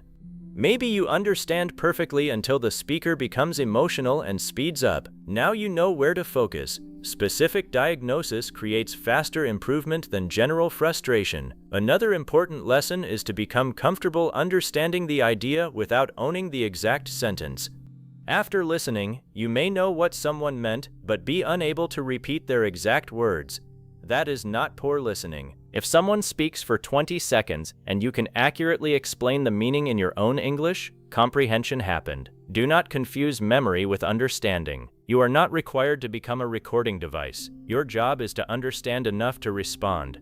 This distinction can remove huge pressure. Suppose someone says, "I've been meaning to call her for ages, but every time I remember, it's either too late or I'm in the middle of something." You may not remember the exact wording, but you understand. They have wanted to call her for a long time, but keep forgetting or being busy. That is successful listening. Over time, repeated exposure will also improve your ability to catch exact phrases, but meaning remains the first goal. Now let us turn this chapter into a practical routine you can actually use. Every day, take only one short piece of natural English, somewhere between 30 seconds and 2 minutes. Listen once without text and follow the main meaning. Listen again and notice where your understanding disappears. Then use English subtitles or a transcript to reveal the missing part. Ask yourself why you missed it. Listen again with the text briefly. Then remove the text and replay the same section until the sound becomes recognizable. After that, choose only one phrase worth keeping. Repeat it aloud 2 or 3 times. Do not collect 20 expressions. One phrase that becomes truly familiar is more valuable than 20 phrases you immediately forget. Finally, retell the meaning of the clip in your own English. That last step matters because it proves that listening became understanding. You heard something, you processed it. Now you can communicate the meaning. This routine may take 10 minutes. Do it consistently, and your ears will slowly become less dependent on your eyes. One day you will notice that subtitles are still on, but you are no longer reading them constantly. Another day you will forget to turn them on. Then perhaps halfway through a video you will realize, I have been understanding this without them. That moment is powerful, because independence often arrives quietly.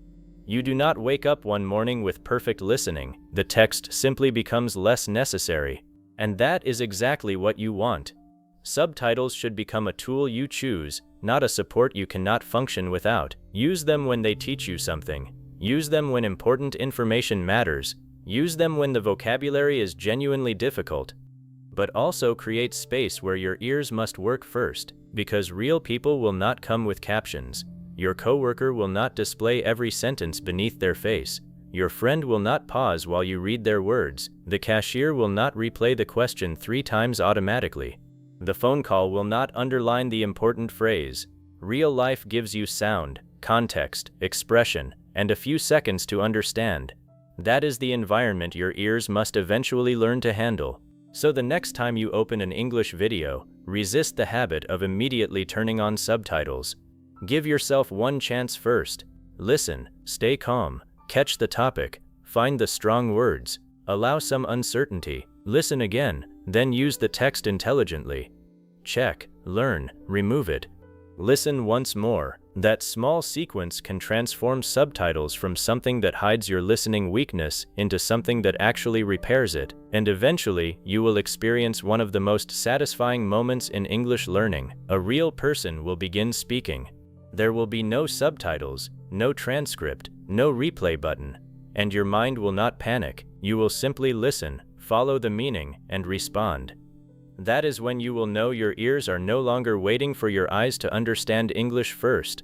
Chapter 5. Survive accents, noise, interruptions, and imperfect speech. Real English rarely arrives in perfect conditions. It happens in restaurants, offices, airports, phone calls, shops, classrooms, meetings, busy streets, and group conversations. Someone may speak while another person is talking. Music may be playing. The speaker may turn their head. Their accent may be unfamiliar. They may speak quietly, laugh in the middle of a sentence, or change their words before finishing the thought. And suddenly you think, why does this sound so much harder than the English I practice? Because now you are not only listening to English, you are listening to English inside real life. That is a different skill. Imagine you understand a speaker perfectly in a quiet video. Then you hear the same kind of English in a crowded cafe. Plates are moving, people are talking, music is playing, and the person sitting across from you says something quickly. You understand only half. Your first reaction may be, my listening is terrible. But the problem may not be your English level at all. The environment has added difficulty. This is why you need to stop measuring yourself only in ideal conditions. A strong real-life listener is not someone who understands every voice perfectly. A strong listener is someone who can recover when the listening conditions become imperfect. Let us begin with accents. Many learners become comfortable with one particular speaker, one teacher, or one type of English. They listen to that person for months and begin understanding them easily. Then another speaker appears. Different rhythm, different vowels, different pronunciation habits, different speed, and suddenly familiar English sounds unfamiliar again. This can feel discouraging, but there is an important lesson here. You may not have a listening problem. You may have a variety problem. Your ear has become highly trained for one voice. Now it needs more voices. Suppose you know the phrase, "What are you doing?" You may recognize it instantly from one speaker, but another person says it with a different rhythm, and your ear hesitates. The words did not change. Your sound expectation did. This is why variety matters. Do not listen to only one type of English every day. Keep your favorite teacher or podcast, but gradually add other voices. Listen to men and women, younger and older speakers, calm speakers, energetic speakers, and people from different English-speaking backgrounds. You do not need to understand every accent in the world. You only need to teach your ear one important lesson. English does not have one voice. When you first hear an unfamiliar accent, give yourself time to adapt. Do not decide after 10 seconds that you cannot understand it. Listen for the topic first, then notice repeated sound patterns. After a few minutes, the voice may already begin feeling easier. This happens because your brain is adjusting. A useful exercise is to spend several days with one unfamiliar but understandable speaker. Do not jump to a completely different accent every 5 minutes. Give your ear enough exposure to notice patterns. The first day may feel difficult. The second becomes slightly easier. By the 4th or 5th day, words that once sounded strange may become recognizable. That is adaptation. And adaptation is one of the most important real-life listening skills you can build. Now let us talk about noise. Background noise changes listening because your ears receive incomplete information. Imagine someone says, "I'll meet you outside at 7." A loud sound covers the middle of the sentence. You hear, "I'll meet you, 7." Do you immediately give up? No.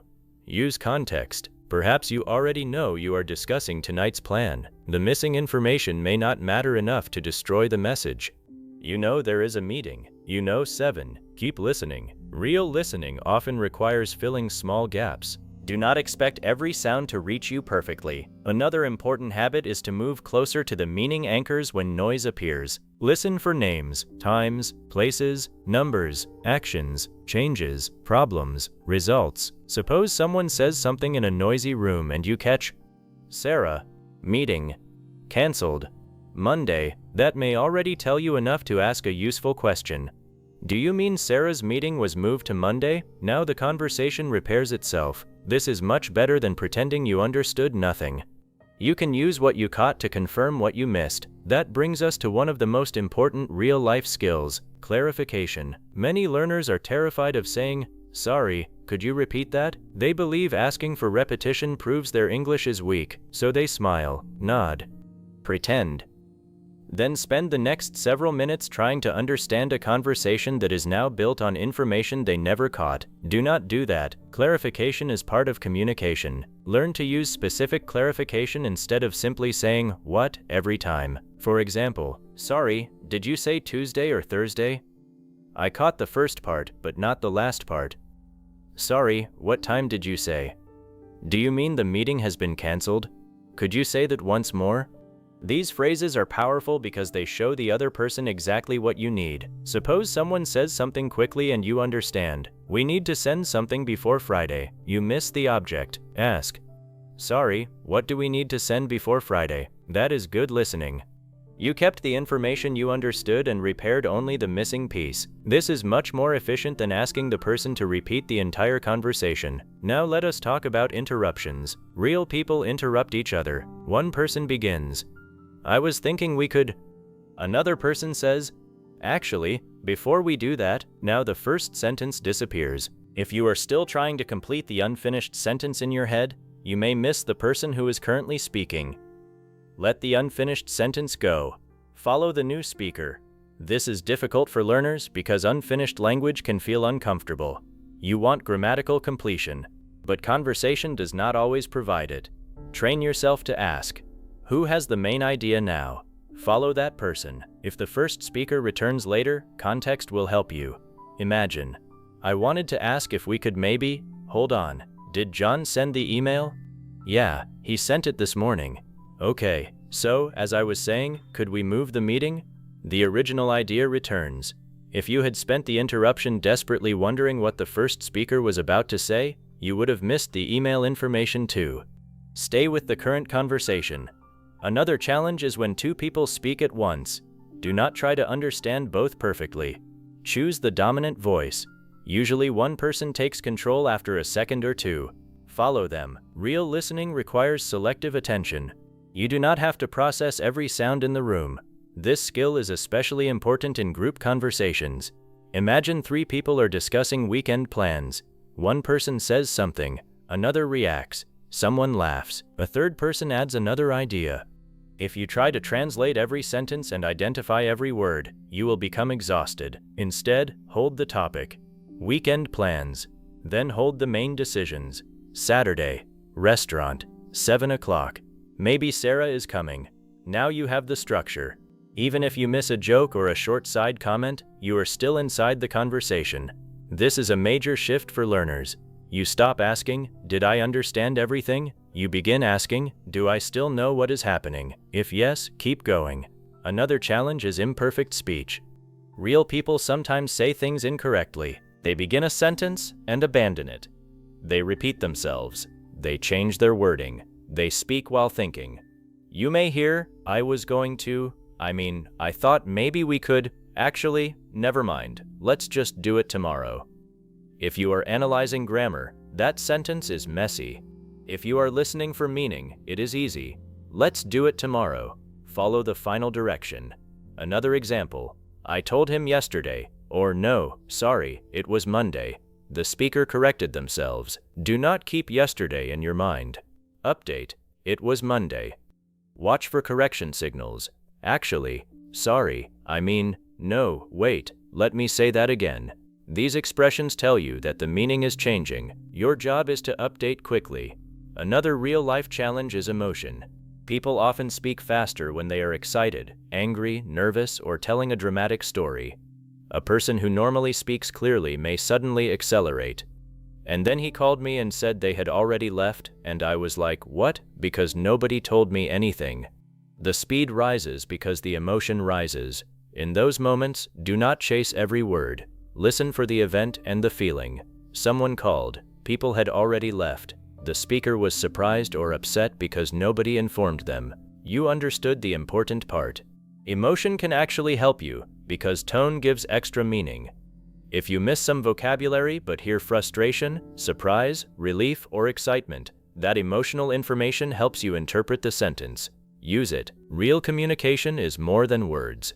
Another powerful habit is learning to tolerate temporary confusion. Sometimes you will not understand a sentence immediately. Stay calm for 2 or 3 more seconds. The speaker may explain it. For example, I had to take a different route this morning because of the roadworks.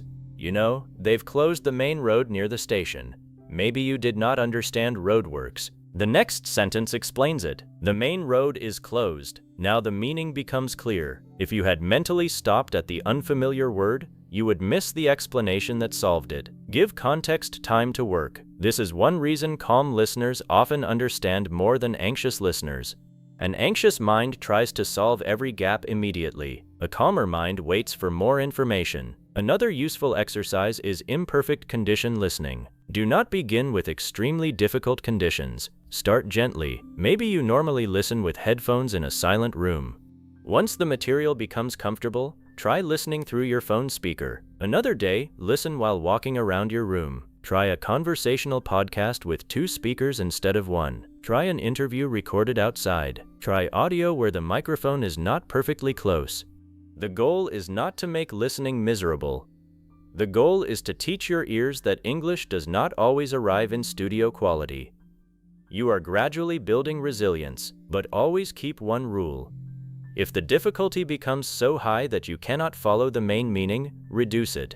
Training should stretch your ability, not destroy it.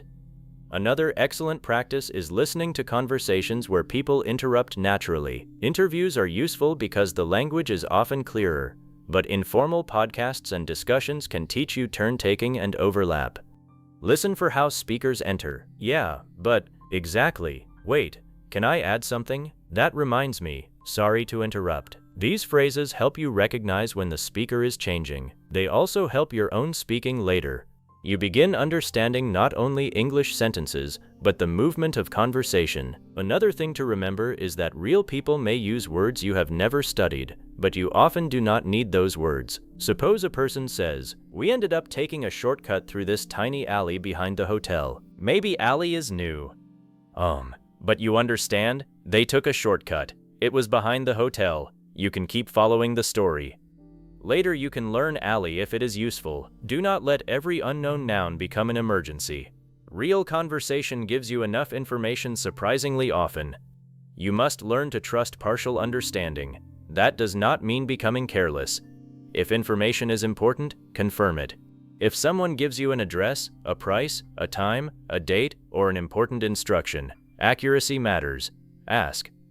But if you are listening to a friend tell a story and miss the color of the car, the conversation does not need to stop. Know the difference. This makes you a smarter listener. Another powerful real-life strategy is to repeat what you understood. Suppose someone says something quickly about a schedule. You answer, "So we're meeting at 7 outside the station, right?" Now the other person can confirm or correct you. This technique is excellent because you are checking meaning naturally. You are not saying, "My English is bad, please speak slowly." You are communicating. You are showing what you understood. The other person fills the gap if necessary. Use phrases like, "So you mean?" "If I understood correctly?" So basically, just to make sure. These are useful in work situations, phone calls, travel, and important conversations. Now think about your reaction when you meet a difficult speaker. Do not immediately decide, "This person speaks too fast." Try to identify the real difficulty. Maybe they are fast. Maybe their accent is unfamiliar. Maybe they speak quietly. Maybe they use vocabulary from a topic you do not know. Maybe the room is noisy. Maybe you became nervous. Maybe you missed the first sentence and never recovered. These problems need different solutions. A fast speaker requires more speed exposure. An unfamiliar accent requires accent exposure. A technical topic may require vocabulary. Noise requires listening anchors and clarification. Nervousness requires recovery practice. The more specifically you understand the problem, the less helpless you feel. Here is a practical real-life routine. Choose one natural conversation each day, even if it is only 5 minutes. Listen once for meaning. On the second listen, notice one difficulty: accent, interruption, weak words, noise, speed, or an unfamiliar phrase. Do not study everything. Choose one. Then ask, what helped me recover? Maybe context, maybe stress, maybe a repeated word, maybe the next sentence explained it. Maybe you needed subtitles once. This teaches you how listening actually succeeds. You begin noticing not only where you fail, but how you recover, and recovery is the heart of this chapter. Because perfect listening conditions will never exist all the time. Real English will sometimes be noisy, fast, interrupted, emotional, unclear, accented, incomplete. Your goal is not to remove those things from English. Your goal is to become strong enough that they no longer remove you from the conversation. So when the next real person speaks and the sentence does not arrive perfectly, do not panic. Catch what you can, hold the topic, listen for the important words, use context, follow the current speaker. Let unfinished sentences go. Ask when important information is missing, confirm what you understood, and keep moving. Because real-life listening is not the ability to hear perfect English, it is the ability to keep understanding even when English is not perfect. Chapter 6. Predict before the words arrive. One reason real English feels painfully fast is that many learners wait for every sentence to finish before they begin understanding it. They hear the words, hold them in memory, try to connect them, and only then search for the meaning. But while they are doing all of that, the speaker is already halfway through the next sentence. Real-life listening becomes easier when you stop waiting for English to surprise you. You begin predicting what kind of meaning is likely to come next. This does not mean guessing every exact word. It means using the topic, situation, emotion, and first part of the sentence to prepare your ears before the rest arrives. Imagine someone says, "I missed my flight this morning." Before they say anything else, several possibilities already become likely. Maybe they will explain why they missed it. Maybe they will talk about traffic. Maybe they arrived late. Maybe they will tell you what happened at the airport. Maybe they had to buy another ticket. Your mind now has a direction. Then the person says, "The traffic was absolutely." You do not know the final word yet, but you can already expect something negative.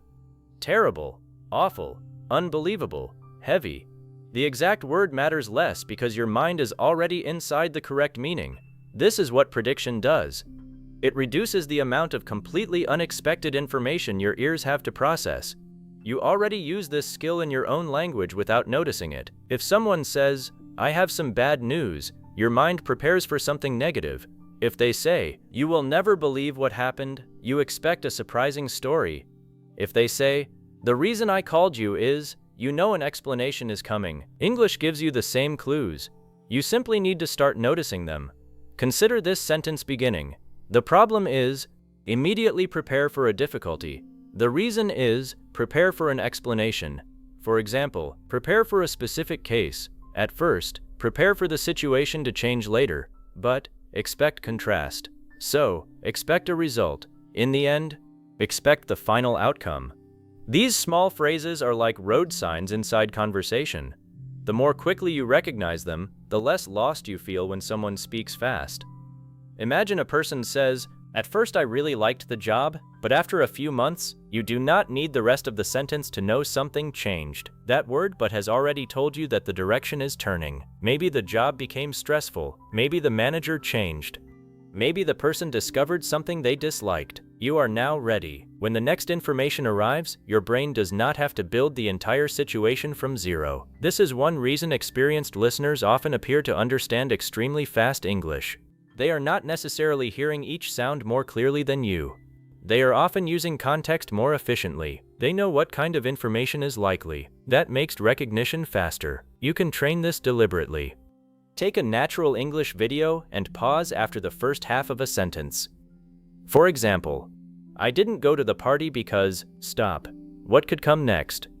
"I was tired. I had to work. I wasn't feeling well. I had another plan." Now play the rest. Maybe the speaker says, "I had an early flight the next morning." Your prediction was not exact, but you were prepared for a reason. That is what matters. Try another. "I really wanted to buy it, but..." Pause. Something stopped the purchase. Maybe price, maybe size, maybe availability. Then continue. It was way more expensive than I expected. You were already inside the correct type of meaning. This technique teaches your mind to participate in listening rather than standing still and waiting for every word to attack you. Another powerful form of prediction comes from the topic. Imagine two people are discussing a restaurant. What vocabulary is likely? Food, menu, price, service, waiter, table, reservation, busy, delicious, expensive, crowded. You have already narrowed the possibilities. Now suppose the speaker says, "We didn't have a..." Maybe your mind prepares for reservation, table, booking. You do not know yet. Then the next word arrives. Reservation, because your mind was ready for that category. Recognition becomes faster. Now imagine the topic is an airport. You can expect flight, gate, passport, security, boarding, delay, luggage, ticket, departure, arrival. Again, your brain is not searching through every English word you have ever learned. Context creates a smaller world. This is why understanding the topic early is so valuable. When you enter a conversation, quickly ask yourself, what are we talking about? Do not lose that thread. If the topic is work, your ears can expect words connected to deadlines, meetings, clients, managers, schedules, tasks, and problems. If the topic is travel, expect transport, hotels, directions, food, money, weather, and places.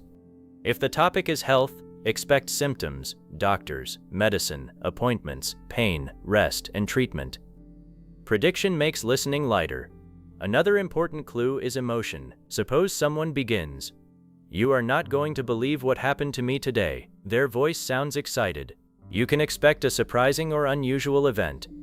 Someone says, "I'm honestly so tired of this." Their tone tells you that frustration is coming. Someone says, "I finally got the email." Their excitement may tell you the result mattered. Emotion prepares meaning before every word becomes clear. This is why real-life listening is not only about vocabulary. Listen to the voice. Is the person happy, annoyed, unsure, excited, embarrassed, disappointed? Sometimes you can understand the direction of a story through tone even when several words disappear. Another very useful skill is predicting from grammar patterns you already know. Suppose someone says, "If I had more time," something hypothetical is probably coming. I would. Maybe. I would travel more.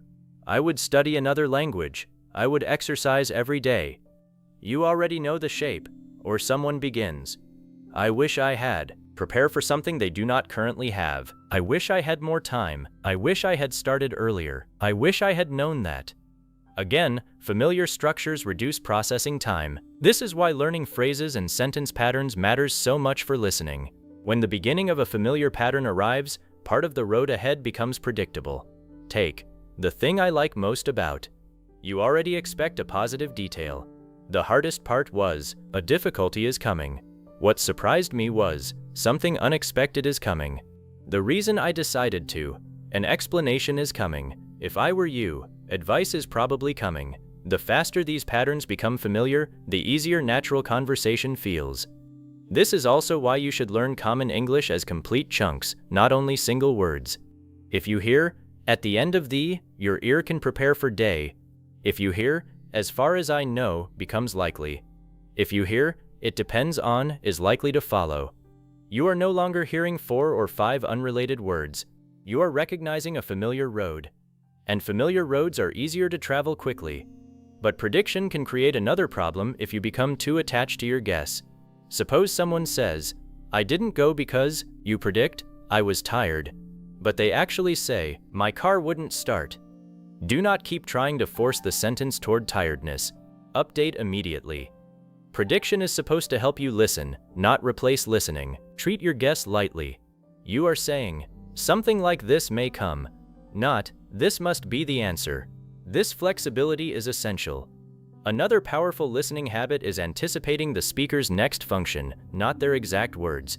Ask, are they about to give a reason, an example, a contrast, a result, an opinion, a correction, a story, a conclusion? This is easier than predicting vocabulary.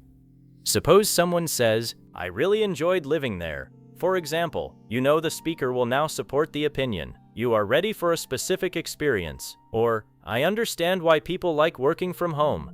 However, now another side is coming. You do not know exactly what the speaker will say, but you know their direction. That gives you a mental map, and mental maps are powerful during fast speech because you spend less energy wondering why the speaker suddenly changed direction. Another important skill is listening for repeated patterns inside a story. Stories often follow a predictable movement: situation, problem, reaction, result. Imagine, I was driving home last night, situation, then suddenly my car started making a strange noise, problem. So I pulled over, reaction. Luckily there was a garage nearby, result or solution. Even if you miss several small phrases, you can still follow the story because you understand where it is going. Practice recognizing these stages. When someone tells a story, ask, what was happening? What changed? What did the person do? What happened next? This allows you to follow longer pieces of speech without holding every sentence perfectly. Another great exercise is pause and predict. Choose 2 minutes of natural English. Every 20 or 30 seconds, pause. Ask one question: what kind of thing could come next? Then continue. Do not spend a minute thinking. Give yourself 2 or 3 possibilities quickly. This trains speed. For example, he had been preparing for the interview for weeks, but when he arrived, possible next ideas, he became nervous. The interview was canceled. Something unexpected happened. Now continue. Maybe. They told him the position had already been filled. You were wrong. That is fine. The surprise itself makes the story easier to remember. Another version is finish the sentence practice. Pause halfway. The meeting took much longer than expected because finish it yourself. Because everyone had different opinions. Then hear the real answer. Maybe. Because the client kept changing what they wanted. Again, the goal is not accuracy. It is anticipation. Another skill is using world knowledge. If someone says, I woke up late and had an important meeting at 8, you can expect stress, rushing, maybe skipping breakfast, maybe missing transport. Real understanding combines language with what you know about life. If someone says, the restaurant was completely full, you may expect waiting, booking problems, or going somewhere else. If someone says, my phone battery was at 1%, you may expect looking for a charger or the phone dying. Use common sense. English is not a puzzle made only of vocabulary. The situation itself gives clues. This becomes extremely useful when an unknown word appears. Suppose, the road was completely ___ because of the snow, so we had to turn around. You do not know the missing word, but you understand. Something about the road prevented travel, maybe blocked, closed, dangerous. The exact word can wait. The meaning is already clear enough. Prediction and context work together to protect understanding. Another important technique is to listen for key information that answers your question. Imagine you ask someone, what time are you leaving tomorrow? The person replies, well, I was thinking maybe around 7, but if traffic looks bad, I might leave closer to 6:30. You do not need to process every word equally. You asked about time. Listen for 7, 6:30. The rest explains conditions. Real conversation becomes easier when you know what information you are actually listening for. At a station, you may care about platform, time, delay, destination. At a shop, price, size, availability. At work, deadline, task, person responsible, meeting time. Your listening goal changes depending on the situation. This is why real-life English is often easier than a random listening test when you use context correctly. You usually know why you are listening. Another useful habit is forming a small expectation before entering a real situation. Suppose you are going to a hotel. Think for 30 seconds, what questions might I hear? Do you have a reservation? Can I see your passport? How many nights are you staying? Would you like breakfast? Now if those questions appear, your ear is ready. You are not memorizing a conversation word for word. You are preparing the likely language field. Do the same before a meeting. Possible English. What are we working on today? Did you finish the report? When can we send this? Is there any problem? Before a doctor's appointment. How long have you had this? Where does it hurt? Are you taking any medication? Again, prediction reduces shock. You can practice this without traveling anywhere. Choose a situation. Restaurant, airport, office, phone call, hotel, Job interview. Imagine 5 questions you might hear. Then find or create listening practice around those situations. This builds useful, real-world listening readiness. Another powerful technique is noticing cause words and result words. When you hear because, prepare for cause, that's why, prepare for result, so, result may follow. Since may introduce reason. As a result, prepare for consequence. Suppose someone says, I didn't sleep well, so, you can predict a result. I'm tired. I overslept. I couldn't concentrate. The exact answer may differ, but the relationship is clear. Understanding relationships between ideas makes long sentences much easier. You stop hearing 20 separate words and start hearing cause, result, problem, resolution, expectation, reality, opinion, example. This is a much more efficient way to listen. Another important pattern is expectation versus reality. You hear, I thought, then later, but, now prepare for something different. I thought the test would be difficult, but it was actually easier than I expected. Even if you miss actually, the contrast tells you the result. I expected the restaurant to be expensive, but something unexpected is coming. Perhaps it was surprisingly cheap. This structure appears constantly in stories. Recognize it. Another pattern is correction. Someone says, we're meeting Friday. Actually, sorry, Saturday. You predicted Friday, but actually, sorry, tells you to update. Do not keep the old information. Prediction must always remain flexible. This is why words such as, actually, I mean, sorry, wait, or rather, are extremely important. They tell you the map has changed. Another useful exercise is listening to one speaker and noticing their favorite transition phrases. Some people often say, basically, honestly, the thing is, you know, I mean, anyway. After a few minutes, these become predictable. Then your brain spends less energy processing them. You recognize them instantly as signals. This is one reason a speaker often becomes easier after you listen to them for several minutes. You begin predicting not only their vocabulary, but their personal speaking habits. Use that. Do not judge your listening in the first 10 seconds of a new voice. Give yourself time to build expectations.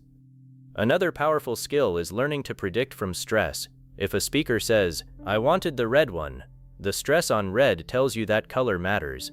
Perhaps the listener thought they wanted another color. If someone says, I wanted the red one, the meaning may change slightly. Maybe they are distinguishing one item from another. You do not need to study every stress pattern deeply, but begin noticing where the speaker puts energy. Strong stress often tells you, pay attention here.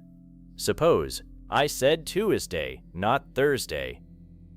Even if part of the sentence is unclear, the stressed word carries the correction. This is especially useful for names, dates, times, and contrasts. Another excellent habit is listening beyond the sentence you missed. Imagine you hear, we couldn't get into the restaurant because they were completely booked, so we went somewhere else. Maybe completely booked disappears. But then you hear, so we went somewhere else. That result gives you a clue. Something prevented them from eating there. Now booked becomes more understandable. This is why you should not immediately pause mentally after a missing phrase. Future information can explain past information. Real conversation constantly does this. A person introduces something unclear, then explains it. Stay long enough to receive the explanation. Prediction should work in both directions. Previous context prepares you for new words. New context helps you understand earlier gaps. Another listening exercise is to hear only the beginning of a sentence and speak your own ending aloud. For example, one thing I really like about learning English is finish.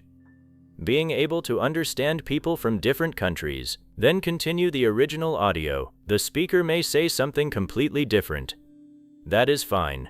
You are practicing the structure and meaning direction. This exercise also improves speaking because you train yourself to respond to language patterns quickly. You can even practice this with interviews.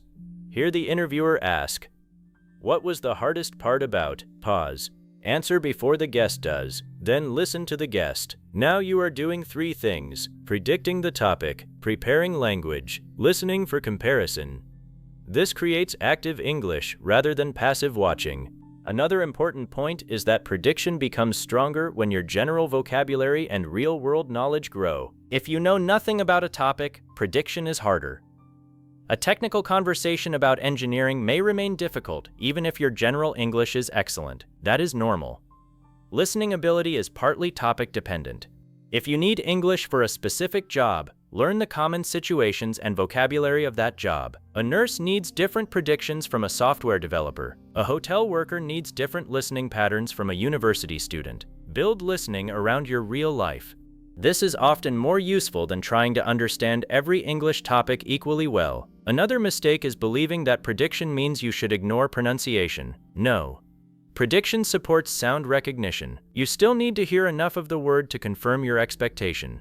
Imagine the topic is food, and someone says, "I ordered the," you predict, chicken, pizza, fish, salad. Then the sound begins with something like us. Now salad becomes more likely. Context plus sound gives recognition. Neither one works alone all the time. This combination is powerful. Another way to train prediction is with audio you have already listened to once.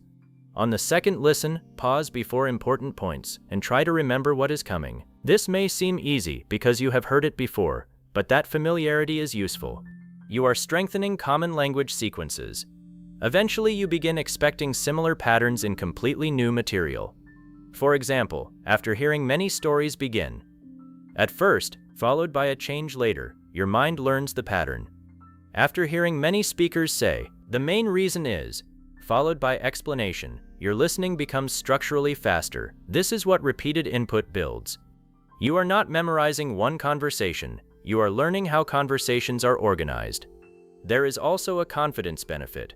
When you predict successfully, even partially, real English stops feeling completely uncontrollable. Instead of thinking, "I have no idea what is coming," you begin feeling, "I know the direction, I just need the details." That is a much calmer listening position, and calm matters. When you are calm, one unexpected word remains one unexpected word. When you are panicking, one unexpected word can make the whole sentence feel impossible. So prediction is not only a listening technique, it reduces surprise. And reducing surprise gives your attention more room to work. Now create a simple daily exercise. Take 3 minutes of real English. For the first minute, simply listen. For the second minute, pause 3 or 4 times and predict what kind of meaning may come next. For the third minute, listen again without pausing and notice whether the conversation now feels more organized. Then summarize it aloud. This can take less than 10 minutes. Do not judge yourself by how many predictions were correct. Judge yourself by whether you began noticing structure. Did you hear the contrast coming after but? Did you expect a reason after because? Did you recognize that, for example, was introducing evidence? Did you notice that the topic made some vocabulary more likely? That is progress. Eventually, you will stop consciously thinking about these things so often. Prediction will happen quietly in the background. Someone says, "The problem is," your mind prepares. Someone says, "I thought it would be easy," but your mind prepares for change. Someone begins a story about missing a train. Your mind activates travel language. Someone sounds disappointed. Your mind expects a problem. All of this happens before the complete sentence arrives, and suddenly real people do not seem quite as impossibly fast. They may still speak at the same speed, but now you are meeting the words halfway. That is the real power of prediction. You stop waiting for every sentence to arrive as a complete surprise. You use the topic. You use the speaker's tone. You use familiar phrases. You use grammar patterns. You use common sense. You use what was said before. And together, these clues give your ears a head start. So the next time real English begins moving quickly, do not only ask, "What did they say?" Also ask, "What kind of meaning is probably coming next?" That one habit can make fast English feel far less random, because the better you become at seeing where a conversation is going, the less you need every single word to tell you where you are. Chapter 7. Build a real-life English ear every day. There is one mistake that can keep your listening weak for years, even if you spend hours around English every week. You listen often, but you listen in exactly the same comfortable way. You choose the same teachers, the same clear voices, the same subtitles, the same slow explanations, and the same type of content. Your ears receive a lot of English, but they rarely meet the conditions that make real conversations difficult. Then one day a real person speaks to you quickly, changes direction halfway through a sentence, uses an unfamiliar voice, connects several words together, and expects an answer immediately. Suddenly all those hours of listening seem useless. They were not useless. They simply trained only part of the skill. The final chapter of this audiobook is about building the part that real life demands. You are going to create an English ear that can survive speed, missing words, different voices, unexpected topics, connected speech, interruptions, weak sounds, and moments when you do not understand everything perfectly. More importantly, you are going to build it through a routine that a real learner can actually continue. Because listening does not improve from one extraordinary day. It improves when your ears meet useful English again and again until sounds that once required concentration begin producing meaning automatically. Think about a phrase such as, "I don't know." When you first began learning English, perhaps you consciously recognized each word. Now you probably hear the whole phrase and understand it immediately. You do not think. I means the speaker, don't means do not, no means understand or have information. The complete phrase simply means something. That is what needs to happen with thousands of common spoken patterns. When someone says, "What do you mean?" you should not need to build the sentence word by word. When someone says, "I was going to," the phrase should begin opening meaning immediately. When someone says, "The thing is," you should already expect an explanation. When someone says, "I didn't realize," your mind should recognize the shape before the speaker finishes everything that comes after it. This is how real English eventually starts sounding slower even though speakers have not slowed down. Your ears become faster. That is the transformation you are aiming for. And the best way to build it is not listening randomly. It is combining three kinds of listening: comfortable listening, challenging listening, and focused repair. Comfortable listening gives you confidence and volume. You can follow most of it without exhausting yourself. Maybe you understand 80 or 90%. You hear complete stories and conversations without constantly pausing. This builds endurance. Challenging listening exposes you to something slightly less comfortable: a faster speaker, a different accent, two people instead of one, less familiar vocabulary, or a conversation without subtitles. This stretches your ability. Focused repair takes one small section you could not understand and teaches your ear exactly what happened. You need all three. If everything is comfortable, you stop stretching. If everything is extremely difficult, you stop understanding enough to learn efficiently. If you never investigate difficult moments, the same invisible phrases can pass through your ears for months. A balanced listening routine solves this. Let us build one. Imagine you have 30 minutes. For the first 15 minutes, listen normally to something you enjoy. A podcast, interview, conversation, story, documentary, or another form of natural spoken English. Do not pause constantly. Do not turn the session into a test. Follow the message. Your first question is simply, what are these people saying? Stay with the topic. If one phrase disappears, continue.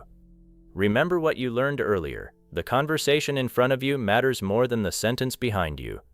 During these 15 minutes, allow some uncertainty. You may understand, she went somewhere with her sister because something happened at work. Maybe one place name disappeared.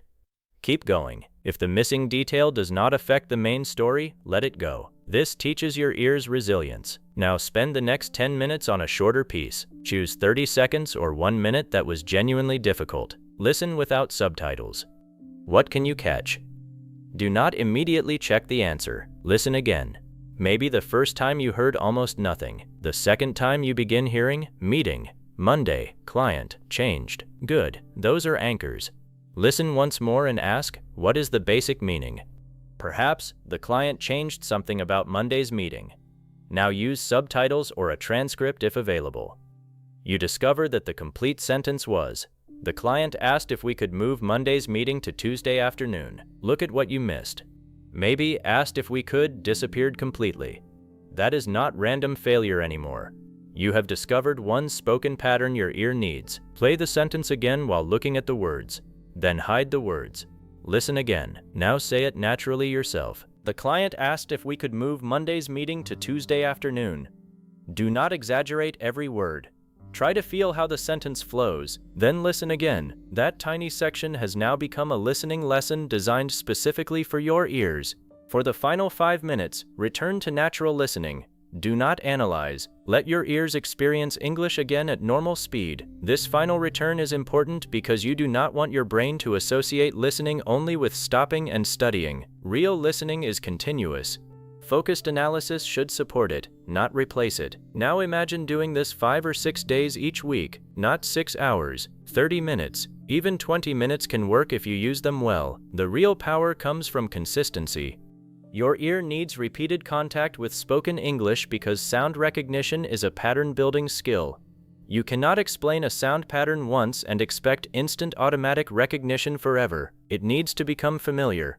This is why learners sometimes say, "I studied connected speech, but I still cannot understand people." Studying the concept is not the same as hearing it automatically. You may understand that going to changes in natural speech, but your ear still needs many real examples before recognition becomes effortless. Knowledge tells you what is happening. Exposure makes recognition automatic. Use both. Another important part of your routine is variety. But use variety intelligently. Do not listen to one speaker for an entire year. At the same time, do not change accents, speakers, topics, and difficulty every 30 seconds. Your ears need enough repetition to adapt before you change the environment again. A good approach is to spend several days with one speaker or one podcast. Their voice begins feeling familiar. You learn their rhythm. You notice their common phrases, then introduce another speaker, maybe someone with a slightly different accent or speaking style. At first, understanding may fall. Do not panic. Give your ears time. After several sessions, that voice becomes less difficult. Then introduce another. Over months, you build flexibility. This is how you move from, "I understand my English teacher," to, "I understand many different people." That is a major difference. Another powerful practice is what I call the 3-speaker week. Choose 3 voices. Speaker 1 should feel comfortable. Speaker 2 should challenge you slightly. Speaker 3 should feel noticeably different but still understandable enough that you can follow the main topic. Spend a little time with each throughout the week. By the end of the week, notice which voice became easier. This teaches you something important. Unfamiliar does not mean impossible. Often it means simply unfamiliar. Your ears adapt through contact. Now let us talk about the material you choose. If your goal is real-life understanding, not all listening material should sound like a lesson. Lessons are valuable, keep them, but gradually add English that was created for communication, not only for teaching. Interviews are excellent because you hear questions and spontaneous answers. Podcasts are useful because people often explain ideas in conversational language. Street interviews expose you to shorter responses and different voices. Informal discussions teach interruptions and turn-taking. Stories help you follow sequences and predictions. Voice messages are useful because they resemble real communication closely. Choose content that has something happening inside it. A conversation where people have a reason to speak is usually better real-life training than an endless list of disconnected sentences. You want to hear English moving through situations. Someone explains a problem. Someone disagrees. Someone tells a story. Someone changes their mind. Someone asks for clarification. Someone reacts. This teaches you the language around real human interaction. Another rule is to choose material you actually care about. If the topic is painfully boring, your attention will become weak even if the English level is perfect. Interest helps listening. When you want to know what happens next, you naturally pay more attention to the message. If you enjoy technology, listen to technology conversations. If you enjoy business, listen to interviews with entrepreneurs. If you enjoy travel, listen to travel stories.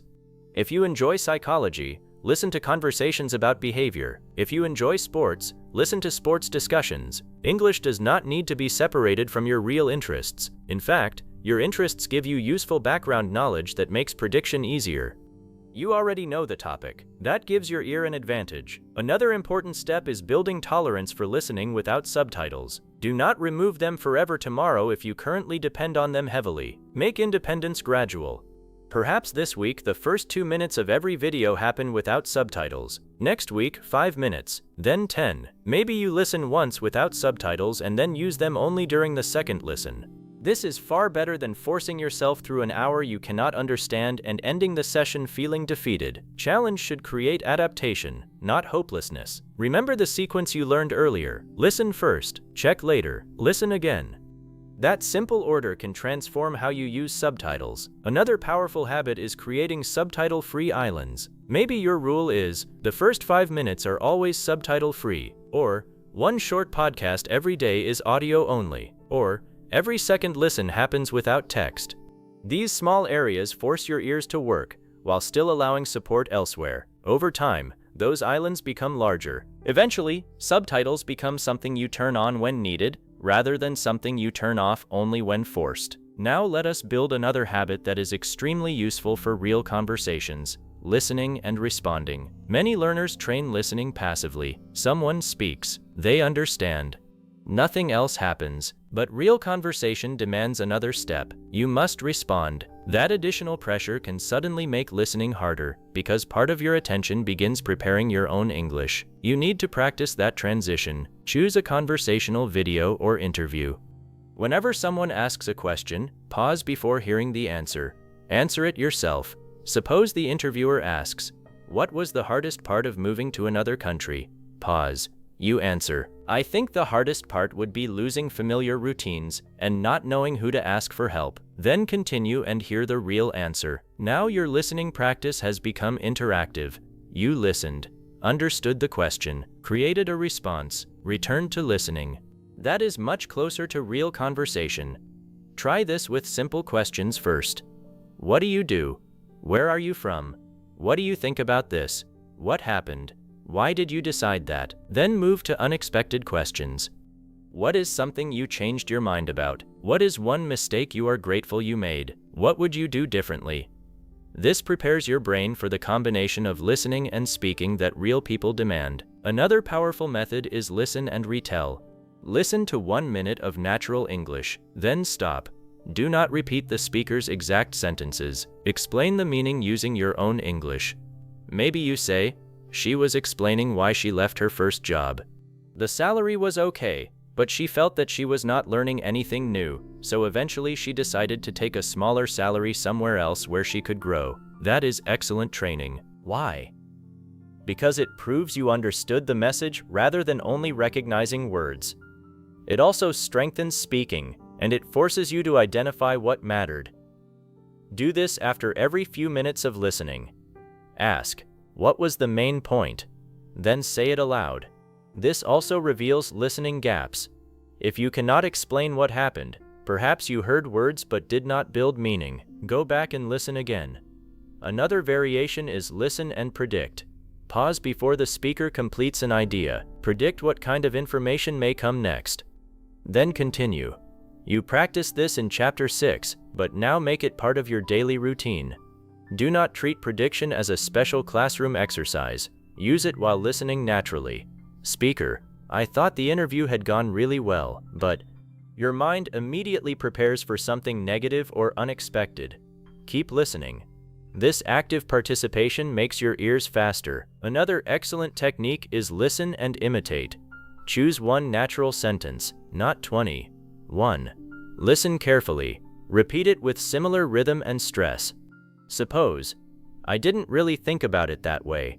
Do not worry about performing an accent. Focus on the movement. Which word seems strongest? Where does the sentence flow quickly? Where does it slow? Repeat it 3 times, then listen again. Speaking the phrase helps your ear understand why it sounded the way it did. Do not overdo this. 10 minutes of imitation is enough. Your goal is recognition, not perfect acting. Another important learner skill is becoming comfortable with partial understanding. This may be the hardest habit of all. You need to accept that some real conversations will never be 100% clear. A speaker may use a word you do not know. Noise may cover something. Someone may speak with an unfamiliar accent. The topic may change unexpectedly. If your standard is, "I must hear every word," you will always feel that your listening is failing. Use a more useful standard. Did I understand enough to stay connected? Imagine a friend tells you a story and you understand 85%. You know where they went, what went wrong, how they reacted, and how the story ended. You missed the name of one street and one adjective, Did you understand the story? Yes. Do not call that failure. Celebrate functional understanding, then improve accuracy gradually. This mindset matters because confidence affects attention. If every missed word becomes evidence that you are bad at English, your brain becomes nervous. Nervousness makes listening harder. If a missed word becomes a normal part of communication, your attention stays available for the next sentence. The goal is not careless listening. The goal is emotionally stable listening. Another real-life skill is knowing when to ask for help. Suppose someone gives you important information. The appointment is Thursday at 13:30. You are unsure whether they said Thursday or Tuesday. Do not guess. Ask, "Sorry, did you say Tuesday or Thursday?" That is intelligent communication. Or, "Was that 13:30? Confirm." If important details involve numbers, names, addresses, dates, instructions, prices, or decisions, accuracy matters. But if you are listening to a story and miss one adjective describing the weather, keep going. You need judgment. Not every missing word deserves interruption. Some do. This distinction will make your conversations much smoother. Another powerful routine is the weekly real-life challenge. Once each week, choose listening conditions slightly harder than your normal practice. If you usually listen to one speaker, choose two. If you usually listen with video, choose audio only. If you usually listen to a familiar accent, choose a less familiar one. If you usually use subtitles, try the first 5 minutes without them. Fed. If you usually choose prepared speeches, choose an informal conversation. You are not trying to prove how strong you are. You are finding the edge of your ability. Then next week, push it slightly again. This creates gradual adaptation. Your comfort zone expands. Another challenge can be a real phone call or voice conversation. If you have access to English speakers, phone calls are excellent listening practice because they remove facial expressions and lip movements. Your ears have to work harder. Begin with simple situations, maybe a short call with a language partner, maybe exchanging voice messages. Voice messages are especially useful because they combine real conversational English with the ability to replay if necessary. Listen once without replaying. Respond, then listen again and check what you missed. Over time, try responding after only one listen. This creates real-world speed. Another excellent practice is speaking to yourself after listening. Suppose you listen to a story about someone changing careers. Ask yourself, would I make the same decision? Then answer for 1 minute. Now the listening material has become fuel for speaking. This makes the English more memorable because you connect it to your own ideas. You are no longer a person sitting outside English watching other people use it. You are entering the topic. The language becomes yours. Another powerful habit is revisiting old material. Learners constantly search for new videos because new material feels productive. But older material can show your progress better. Choose something you listened to 1 month ago that felt difficult. Listen again without subtitles. You may suddenly think, why did this sound so fast before? That moment matters. The speaker did not change. Your ear changed. Progress often hides because your practice difficulty rises with your ability. You become better, then immediately choose harder material, so you continue feeling challenged. Returning to old content reveals the growth. Do this once or twice each month. It is motivating and useful. Another thing to track is not only how much you understand, but what kind of difficulty remains. Perhaps 3 months ago, everything sounded fast. Now most conversations are understandable, but group discussions remain difficult. Good. Your problem became smaller and more specific. Perhaps earlier you struggled with familiar vocabulary and connected speech. Now that is easier, but unfamiliar accents remain challenging. Again, progress. Do not say, my listening is still bad. Say, I understand one-to-one conversation well, but I lose track when multiple people interrupt. That is a trainable problem. Specificity protects motivation. Another important habit is keeping a very small listening notebook, not pages and pages. After each focused practice, write only 3 things. What did I understand? What made something difficult? What phrase or sound pattern do I want to recognize next time? For example, understood the main story about a canceled trip. Missed should have known because it sounded compressed. Practice recognizing should have at natural speed. That is enough. Now your listening practice has continuity. A few weeks later, you can review old entries and notice patterns. Maybe did you, could have, and want to appear repeatedly. Excellent. Those are your personal sound blind spots. Work on them. Another powerful exercise is creating your own real-life question bank. Write questions you might genuinely hear. What do you do? How long have you been here? What made you decide that? What happened after that? Are you free tomorrow? Do you mind if I? What do you think? Could you send that to me? What time works for you? Now find different voices asking similar questions, or practice hearing them from conversational content. The goal is not memorization. The goal is instant recognition. When someone asks you a common question in real life, you do not want to spend 3 seconds decoding the grammar. You want the meaning to arrive immediately so your attention can move toward the answer. This is another reason common phrases deserve repeated exposure. They free mental space. Another great practice is topic switching. Real conversations rarely stay perfectly inside one topic. Someone starts with work, moves to family, remembers a trip, then asks you about your weekend. This can be difficult because your vocabulary expectations suddenly change. You can train for it. Listen to natural interviews where the conversation moves between topics. Notice transition signals. Speaking of, that reminds me, by the way, anyway, actually, before I forget. These expressions often warn you that the direction is changing.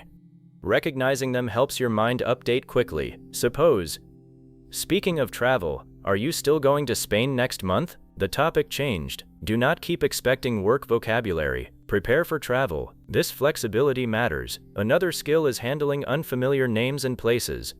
Sometimes you understand the sentence except for one name. Do not assume the whole sentence was difficult. Suppose, I met Jonathan at Kensington yesterday. Maybe you have never heard the place name. You still understood. The speaker met someone somewhere yesterday. That may be enough. Names are often difficult because they do not behave like familiar vocabulary. Do not waste 10 seconds mentally searching for meaning in a name that may not have one. Let context decide whether it matters. If the name becomes important, ask. Another challenge is humor. People may laugh after a sentence you understood literally but not understand why it was funny. Do not panic. Humor is one of the hardest parts of another language because it depends on culture, timing, double meanings, expectations, and tone. Your goal at first is not to understand every joke. Notice the reaction. Ask yourself, what changed in the speaker's tone? What expectation was broken? Over time, humor becomes easier through exposure. Do not use it as the standard for whether your English listening is good. Even advanced learners miss jokes. Another area is emotional speech. People speed up when excited and sometimes become less clear when upset. You need exposure to this too. Listen to stories where people become animated. Do not chase every word. Follow the emotional sequence. What happened? How did they react? Why are they excited or angry? Emotion itself gives context. If someone says rapidly, and then he tells me the reservation isn't even there and I'm standing there with 6 people waiting behind me, maybe several words disappear, but you understand the situation. A reservation problem, other people waiting, frustration. That is enough to stay in the story. Another important habit is reducing translation during listening. Do not try to ban translation violently. That can create more pressure. Instead, shorten the delay. When you hear simple English you already understand, allow the meaning to appear directly. Someone says, I'm exhausted. Feel the meaning. Do not first produce the equivalent sentence in your language unless you genuinely need it. Someone says, I forgot my keys. See the situation. Someone without keys. This direct connection becomes faster through repetition. The more familiar an English expression becomes, the less translation is necessary. Do not force it. Build familiarity. Eventually, translation disappears by itself for many common phrases. Another exercise that helps is English-only retelling. After listening, explain the meaning with simple English rather than translating it. If the speaker says something difficult, simplify. He had a problem with his boss, so he decided to leave the company. This keeps meaning inside English. Another useful practice is the 1-minute real-life simulation. Choose a situation: restaurant, airport, job interview, office meeting, hotel reception, doctor's appointment. Imagine what someone might ask. Then play or create conversational English around that situation and respond aloud. For example, restaurant, are you ready to order? Yes, I think so. Would you like anything to drink? Just water, please. Anything else? No, that's all, thank you. Now increase difficulty. Add an unexpected question. We're out of that today. Would you like something else? Now you must adapt. This is where real listening grows. You are not memorizing one perfect conversation. You are becoming comfortable when the expected script breaks. That is crucial because real people rarely follow the textbook exactly. Another powerful habit is learning to recover from a completely missed sentence. Suppose someone says something and you understand almost nothing. Do not immediately collapse. Use what happens next. Maybe the other person answers, "Yeah, I can do Friday." Now you know the missed sentence probably involved a plan or availability. Stay with the conversation. Later, you may reconstruct enough of the missing meaning. This is advanced resilience. You accept that a sentence can disappear without the entire conversation disappearing. Practice this deliberately with challenging material. If you miss one sentence, do not rewind until 30 seconds later. See whether context repairs it naturally.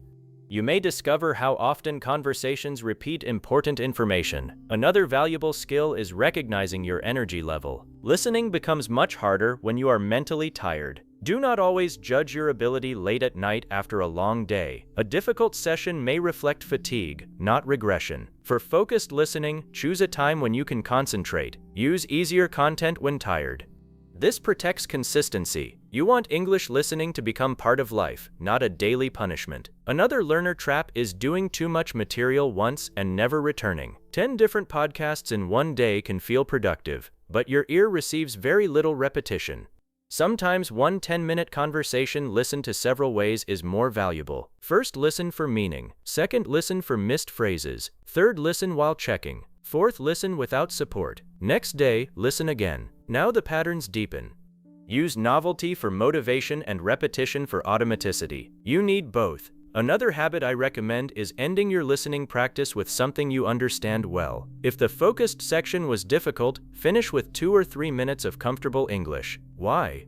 Because you want your final feeling to be, "I can follow English," not, "English is impossible." Confidence does not come from avoiding challenge. It comes from repeatedly experiencing challenge followed by successful understanding. This teaches your mind that difficulty is temporary. A sentence can sound impossible and become clear. An accent can feel strange and become familiar. A fast speaker can feel overwhelming and become manageable. Your ears learn not to panic. That is a major part of becoming a real-life listener. Now let us build a simple weekly routine you can actually remember. On most days, listen naturally for 20 or 30 minutes. On 3 or 4 of those days, spend 5 additional minutes repairing one difficult section. At least once during the week, listen to a different speaker or accent. At least once, listen without looking at the screen. At least once, pause and answer questions aloud. At least once, retell what you heard in your own English. And once every few weeks, return to something that used to feel difficult and measure how it feels now. You do not need a complicated schedule. You need repeated contact with the right kind of difficulty. And there is one final habit I want you to build. Real-life courage. At some point, listening practice must leave the headphones. If someone speaks English to you, stay present. Do not immediately think, "They are too fast." Listen for what you know. Catch the topic. Find the anchors. Watch the expression. Use context. If you miss something important, ask. If one phrase disappears, continue. If you understand enough, respond with the English you have. You do not need to wait until your listening is perfect before entering real conversations. Real conversations are part of the training. At first, they may feel uncomfortable. Your heart may beat faster. The speaker may seem much faster than the podcasts you practice with. But something important happens when you survive. You realize, "I missed some words, but I understood enough." Then you do it again. Next time, you understand more. Then another conversation, another voice, another accent, another situation. Slowly, real people stop feeling like a completely different English test. They become another form of English you already know how to handle. That is the destination, not hearing every syllable perfectly, not understanding every accent instantly, not knowing every word. The destination is listening resilience. When the speaker speeds up, you stay. When one word disappears, you stay. When someone interrupts, you stay. When the topic changes, you adjust. When the accent is unfamiliar, you give yourself time. When a sentence is unclear, you use context. When the information matters, you clarify. And when you understand enough, you respond. This is what real English listening looks like. Imagine yourself months from now. You enter a conversation. Someone begins speaking naturally. No subtitles, no teacher voice, no replay button. At first, one small phrase disappears. But this time you do not mentally leave the conversation. You catch the next strong word, then another. You recognize the topic. You predict where the thought is going. The missing phrase stops mattering. You understand the question, and before your fear has time to say, "They are too fast," you are already answering. That is the change all of this practice is building. Not a magical ability to hear everything. A stronger ability to stay connected, because real-life English will always contain uncertainty. There will always be new people, new accents, new phrases, noisy rooms, unexpected questions, fast stories, quiet voices, missing words. Even advanced speakers sometimes ask, "Sorry, what did you say?" That is normal. So stop waiting for the day when every conversation becomes perfectly clear. Build the skill that allows you to communicate even when it is not. Your listening becomes powerful when imperfection no longer removes you from the conversation. And if you remember only one practice from this entire audiobook, make it this. Listen once for the meaning. Listen again for what disappeared. Learn one thing. Then return to the complete conversation. Meaning, repair, return. Do that consistently. One difficult phrase at a time. One new voice at a time. One real conversation at a time. And eventually something almost invisible will happen. The English that once sounded like one long stream of noise will begin separating naturally. You will hear familiar phrases before consciously thinking about them. You will notice stressed words. You will recognize reductions.